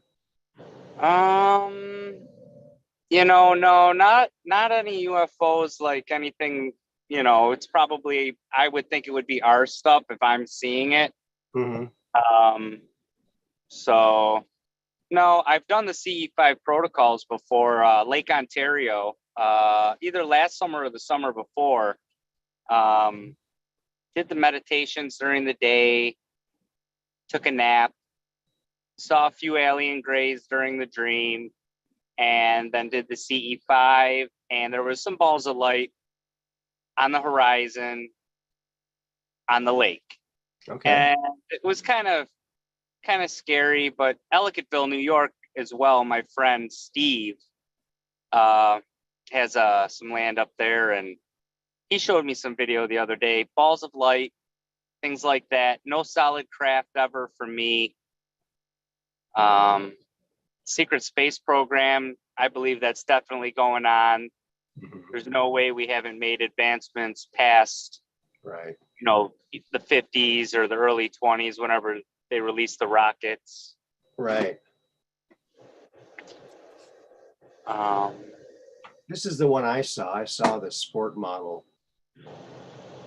Yeah, Bob Lazar's sport model. That's the first time I heard about that scenario. Yeah, I saw a craft exactly like this over Chippewa Falls, Wisconsin in 1996 in the daytime. Very clear. Yeah. That's amazing. That looks like Pleiadian, like what I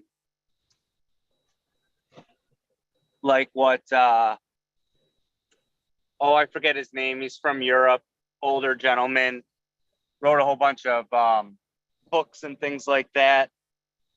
Oh. Older gentleman. Phil Corso? He was American though. No. So are you part of the big he had his arm chopped off in a bus accident. Billy Meyer. Billy Meyer. What an interesting case that is. Edward Albert Meyer, yeah. His name wasn't Billy, but they call him Billy. Yeah. I'd say it's a real case, but I think someone has put some fake pictures in with his real pictures and to try and discredit him. Yeah, there's a lot of disinformation. Yeah. Are you part of the convoy? I drove through DC. I am not part of the convoy, although I do support any peaceful protest. Yes. Is Justin Trudeau trying to break into your rig there? No, it's just a cop probably checking things out. I park here all the time. Okay. So here I could show you guys. He's got his lights on and everything. Yeah. Looks like you're gonna get company. No. I'll vouch for you. I'll vouch for you. He's on TV right now. Leave him alone. Yeah. He's out of here. He's out of here. You drive out on the road a lot. I'm sure you know the importance of keeping donuts on hand just in case the cops come. Yeah. Yeah. They just check stuff out. Still make you nervous though. Not even doing nothing wrong, but it's like, ooh, you know, the nervous feeling. Right. I hate getting questioned. Now, I've been doing this for about 3 years, and a lot of construction and family-owned landscaping business, and even milking cows, and just like concrete, lots of different stuff like that. Mostly manual labor, some phone work, but I like the driving. I'm by myself. My buddy owns the company. We went to school together. That's cool. Yes. And these past couple of years, I didn't skip a beat. and I kind of like was just in the background, you know, and Mhm. I just seen what it did and what's going on now. They got to figure this out. Yeah, Hopefully the midterms go well. yeah.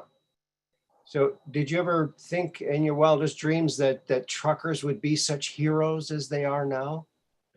Well, they did have that old movie from I think it was like the early or late 70s Convoy where they had to do some Convoy. similar stuff, and Yeah, yeah. there's some pre-programming there, and yeah, you know, they're powerful rigs and there are a lot of good guys, you know, they see a lot and they interact with a lot. And those are the types of people I think you really want to listen to with what's going on. Hmm.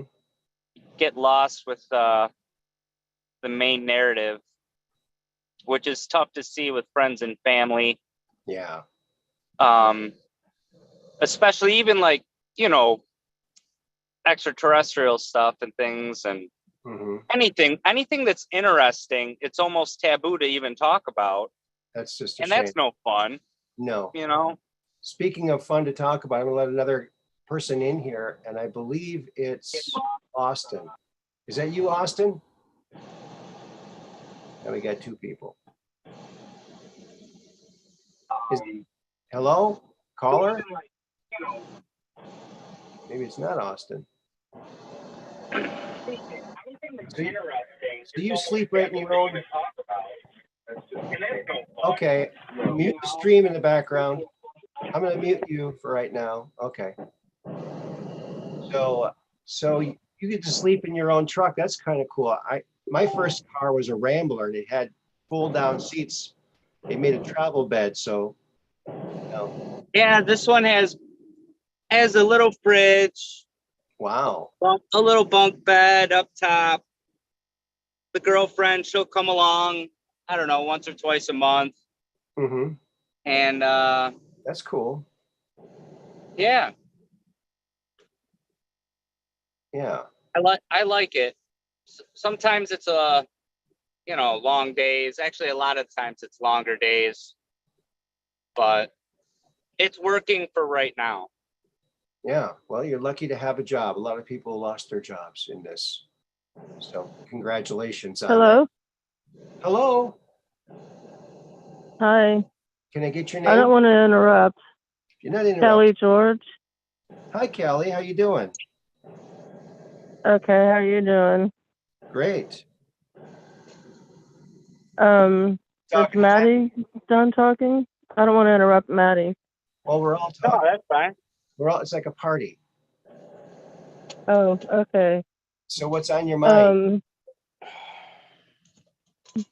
That hat will make my brother-in-law happy when he's mowing the lawn and stuff. And he goes to a lot of car shows, so he can really get the name out. Oh, good. Does he like Zoso Dude too? I'll have to tell him about it. Okay. Yeah, I'm sure he'll like it. But I think he would like his music. I don't know if he's on, I think somebody said he plays on Twitter or something. Twitch. But, okay. Yeah. He's also on the And if Fox. not, I'll be wearing it when I go out or do some lawn work and stuff. Mm-hmm. Okay. Can you hear me okay? Because Yeah, my phone don't. I can hear you. Yes. Okay. You're just fine. Thank you very much for that. I want one thing to say about books and stuff. Okay. When you asked me if I was read to, I don't remember anyone ever reading to me when I went to sleep. Really? And I had to go to remedial to learn to read. So Yeah. maybe that could have helped me learn to read. It's But I important. love your books. Well, thank you. Thank you.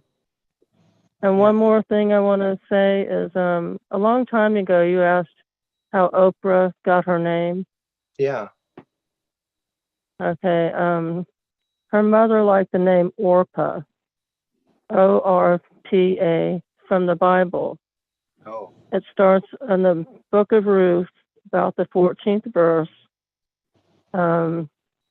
And I guess the nurse transposed it to Oprah. Oh, That's okay. how she got her name. I see. And Orpah might be, someone told me Orpah is the mother of the giant that David killed. Oh, And the giant and David, I think, were cousins in some way, okay. but they were from different tribes. I see. Okay, well, that's Interesting. all I wanted to say. Thank you very much, and you all have a good night. Well, thank Have you. a good night. And congratulations on Good winning. night, Maddie. See ya. Oh, and Maddie, thank you for all the work that you do. Oh, not a problem. Thank you for everything that you do. Good night. Good Good night. night. Yeah, boy, without truck drivers, where would we be? You know, we'd be. It'd probably be something similar to what Amazon does. It would be on a smaller scale. It can get done. There's a lot of big stuff that needs to be moved. Mhm. That's what I move. I move rebar Oh, and steel wow. plate, flatbed work, that Wow. kind of stuff. But I started off hauling cars. Oh, really? Yeah, that was 2 years ago. Well, almost 3 now. And more money in flatbedding. Is there? And there's a lot of trucking jobs that need to be filled. You know, So there's. do you own your own rig there, or do I you rent? bought this one. Oh, wow, that's cool. Yeah. Yeah, a lot of people take a look at truck drivers as kind of like the last cowboys of America, kind of like a cowboy, you know? Yeah, I can definitely see that. They're all cowboys, they're all tough guys, but they're all real nice. Oh, they'll always help. I forgot my bar when I was delivering this morning, you know, hey, I need a hand with something instantly. You know, there's no attitude. It's and I see that everywhere I go. I see just nice people everywhere. People are basically nice. It's just that we have some bad people controlling things these days. Oh, right. And yeah, they've been doing that for could be well, I don't think that long, but Thousands. thousands. Mhm. So all the same families and the bloodlines, the Nephilim. Yeah. I Maybe. got a question for you. Did you ever have Yeah. a job towing stuff or trucking stuff down into the deep underground military bases or anything like that? No, my teacher took stuff down there. My teacher, when I went to school, he Wow. took stuff. He was moving, got into the military contracting. Um, it was jet engines, some type of engine Okay. that he would flatbed. But that's always that's a possibility. There's some government opportunity. The thing is, though, you never really know what you're going to get into. I kind of leave it up to the flow, Yeah. being in the flow of how I get the jobs and everything like that.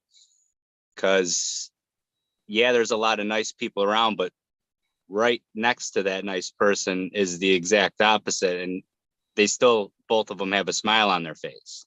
Hmm. So They're tricky. that's what I've noticed, not to sound paranoid or anything, but it's just how it is. Yeah. So That's cool. That's so even cool. You get to drive around with your living room right there. That's your bedroom. That's kind of cool. yeah, normally do like 1-2 trips a week. It's not bad. I mean, I would suggest if someone wanted to do it, truck for someone for a little while and then just buy your own, Mhm. make a couple mistakes or whatever. And the work is always there. It's just there. It's not there. Keep on trucking, right? Yeah. Keep on Yeah. trucking. Well, that's awesome. And it's cool that you went through DC. Did you see any of the stuff there? I mean, I think No, I've been driving through. They've been real respectful, I guess. I drive through at night. So I was passing through DC maybe 3 hours ago, Mhm. and they kind of keep it cool with the police because they're not covering it on the news. Yeah. And Despicable. yeah, and I think they're kind of it's not getting what Ottawa got. Right. They were really bucking the system up there because, you know, the tyranny up there was worse than it is here. So if it got worse here, Well, it would probably, like, you think like civil unrest in all these other countries, civil unrest here would be like 1,000 times worse for the just because of all of our capabilities. Yes, exactly. And which I support, but it can also be a double-edged sword like everything else. Yeah. Well, so we can't be caught like Australia is with no means of protecting ourselves. So Second Amendment is important. They put that in there for a reason. yeah, they did. Amazing. What would George do right now? George Washington? Yeah. You know, a friend of mine met George Washington. Whoa, what? Yeah, okay, I got to hear this. Yeah, Andrew D. Bashago. In fact, he just called today. Oh, Bashago, yes. Yes, he met General George Washington. He went there using remote viewing, fourth dimensional chronovision. So they appeared there. They were there kind of holographically, and they had like a light scintillation around them. And the reason they found out that they had to send Andrew and this other boy back there to talk to him was because they were monitoring the chronovisor. They were watching General George Washington's life. And they see him talking to these two boys and said, oh, zoom in on that. They zoomed in and holy crap, that's Andy and another kid in the program. Zoom in and write down everything they're saying. We need to tell him what to say. We need to send him there to talk to General George Washington, to have him move out that night. So, and General George Washington kept asking, are you boys angels? No, sir. right. We're boys from your future, from 1971, the greatest country in the world, the United States of America, which you will be known as the father of the nation. But none of that's going to happen unless if you don't move out tonight, because the war might not be won, and we might not have this beautiful country. And he had a thick English accent, and he said, "Did you hear that, Alexander Hamilton? These kids say they're from the future. Have you ever heard anything so ridiculous?" And Andy said, "Well, we thought you would say something like that. So we brought something from our time to show you that we are not from your time." And it was a hologram, like a little hologram, like you move it, and it's a printed thing, but you can see three-dimensionality. And he said, "Certainly you can appreciate this is not from your time." He looked at it, he goes, "Ooh, you're right. This is definitely not from our time. I must show this to Ben Franklin." And he goes, "We move out tonight." And they moved out that night. And in his diary, in George Washington's diary, he said he was visited by angels to tell him to move out that night. Mm-hmm. Very believable, the mind, and what do they call it? The Akashic records, remote viewing. Yeah. I mean, I'll entertain anything. I mean, what do I know? I think we have amnesia when we get down here. Anything's possible. Yes, we do. It's it's quite something else. So, have you ever seen a UFO or anything like that? Just balls of light. But like I said, I astral project. Like, at least I think I am, where I'll hop out, even at the truck, walk around the truck. At home, hop out of the second floor, push myself through the wall. Wow. Yeah, be on the roof. And the way I figured out how to do that was when I would get woken up to go to church in the morning. I'd be half asleep, I'd be in the car, and then I'd feel myself on the other side of the car looking at myself. Wow. So yeah. So I've been interested in that since I was very young, and sometimes it comes a lot, like 7-8 times a month. And then sometimes it'll be a couple of months before I'll do it again. You know, that kind of stuff. But you got to just catch yourself before you fall asleep. You just got to be constantly thinking as your body's. It's good to do it when you're real tired. Mhm. And then you just keep your mind going as your body falls asleep, and then try to get up, like just lean off of the bed or hang your foot over the bed. So you're already halfway out. You're tricking your brain. I've Mhm. taught my friends how to do this. Two friends have said they've done it. Wow, You know, yep. that's wild. Yeah, there are a couple little protocols, you know. Interesting. Yeah. Wow. Or train yourself during the day to look at digital clocks, because when you'll train yourself during the day, and then you'll also do it while you're dreaming, and then you'll wake yourself up in your dream because the clocks will change. Mm. They'll change, just not, you know, like different numbers. Mhm. That's another good little cue I've noticed, because it's tough to figure out when you're dreaming. You're like, oh, this is real. It's like a real realm. So Yeah. you're like, oh, I don't know if I'm dreaming or not, you know. And then once you get good, you just move something real quick, and then it's like, okay, I'm here, or you fly or whatever. You get good at it. Wow, that's Yeah, wild. That's yeah. wild. It's fun. It's virtual reality. It's the real virtual reality, and not these VR goggles. Yeah, I'll never do that. If I want to play video games, I play my Vectrex. I have a Vectrex video game system. I think I had the Vectrex that I got from. It had the cartridges. It started with the V, but it was after Atari. I think it had a little bit more color and a little bit more advanced games than Atari, or was it before Atari? Well, it actually only made it to like the J.C. Penney catalog in That's it. 1983, I think. And Yeah. so it had its built-in TV in it. It had its own TV Oh, screen. I didn't have that one. It's line matrix, and it's just black and white, but you have these colored plastic things you snap on. And so you had Star Castle was one of the games, Tank Battle, Pole Position.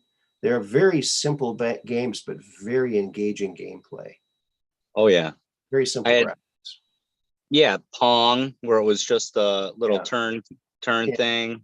This is a lot more advanced, a little bit more advanced than that. And when Yeah. I got it from a friend who, because everyone at Milton Bradley got one because they weren't selling, and they gave one to every member of the team of the company. And I got it from someone who got it from one of those people. And I thought, wow, it's from 1982. It still works really good. A couple of years ago, I thought, oh, I think I'll look it up. It's probably worth a lot of money because it still works. And you can get them for like $40 on eBay. It's like, what? Come on. I guess they're really durable. They still work, and you can get them for $40. Huh. But it's a fun, old-fashioned game if you like that kind of thing. So Yeah. no virtual reality for me. Real reality is virtual enough for me. Talking about like 5G, how it's like, I had this thought about 5G and how it's constantly permeating the entire area, everything. Yeah. What if they could project themselves into those particles, almost like where they're just anywhere there's the cloud of 5G, Mm-hmm. they could be there almost like an entity Mm. in the 5G. I think that could definitely happen. Hmm. I think there was some radio show host. I don't think it was Rush Limbaugh, but it was somebody that would either follow him with a show, and he kept on saying that he knew somebody was there. Mm-hmm. And as the story went, he ended up getting visited by the government. Like, you're not crazy. There is something along those lines, but he could never really say, like, basically like the Harry Potter cloak. But I never read the books. I didn't see the movie. oh, it's just a type of camouflage where they bend light so you see what's behind. Oh, Basically. yeah. Okay, yeah. So I mean, they've demonstrated that on different things, so they're covering things with that. at least. I mean, if they showed it to us, they gotta be right. I mean, if you can think about it, they probably thought about it and made it. Of course, yeah. Yeah, they're spending trillions of dollars every year. They better have all this stuff. But if it's fallen angel technology, the people that are playing around with that, you probably don't really actually want to meet them. Probably not. That's the way I look at it. That's probably why I haven't met them. Yeah, I don't want to meet those people. It's like, oh, cool, you got anti-gravity, but what do you got to do to keep that anti-gravity or whatever you got going on there? Everyone always talks about anti-gravity, but no one ever talks about uncle-y gravity. Yeah, I know. The uncle-y gravity kind of gets left out. Yeah. It's that crazy uncle-y gravity. That's all he's known for, the crazy uncle. Oh, go ahead. Yeah.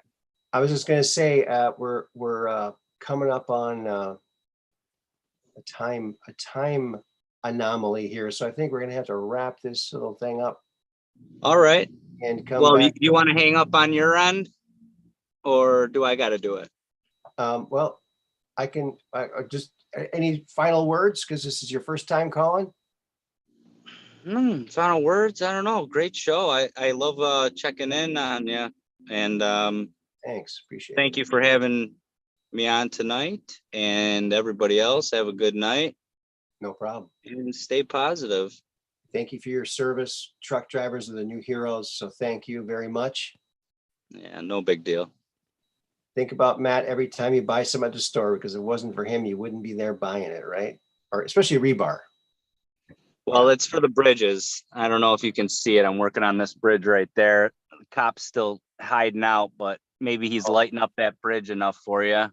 Oh, sure. Yeah. Okay. Yeah, the infrastructure is definitely getting taken care of. That's good. But yeah, there's a lot going on. It's slower here in America, but bureaucracy, you know all about it. Right. All right. Well, I appreciate you calling in. You're welcome to call in anytime. So call again. Thank you very much. All righty. Take care. Bye. Bye. All right. Well, wasn't that fun? We had 2 callers today. Kelly George and Matt. That was awesome. Hello, Ralph. And everybody. Peggy Dancer. Well, friends, we did it again. Another episode of The Truth Quest, episode 155. How do you like that? And we're already towards the end of it. 155, yes. And how do you know you're at the Truth Quest? Because we're just down Range of Strange, where the outrageous is contagious and the paranormal is the new normal. That's how you know you're at the Truth Quest. And remember, we're here Mondays, Wednesdays, and Friday. So come on back and get yourself some more fun. Have yourself some time in the chat, because it's nice and comfy all the time. We got the best mods. Thank you, mods. Thank you, Dark Brain, Mud Rabbit, Catherine Weiss, and Andy Social, the best mods in the business. Thank you so much. And don't forget to check out that new Corey Good interview on that The Missing Link with Jesse Hall. And if you haven't seen our interview with Corey, check that out and share it on out. Some fabulous information. But keep your cameras trained to the sky so you can take that picture of that UFO, so you can come on the Truth Quest and talk about it. Until then, peace in.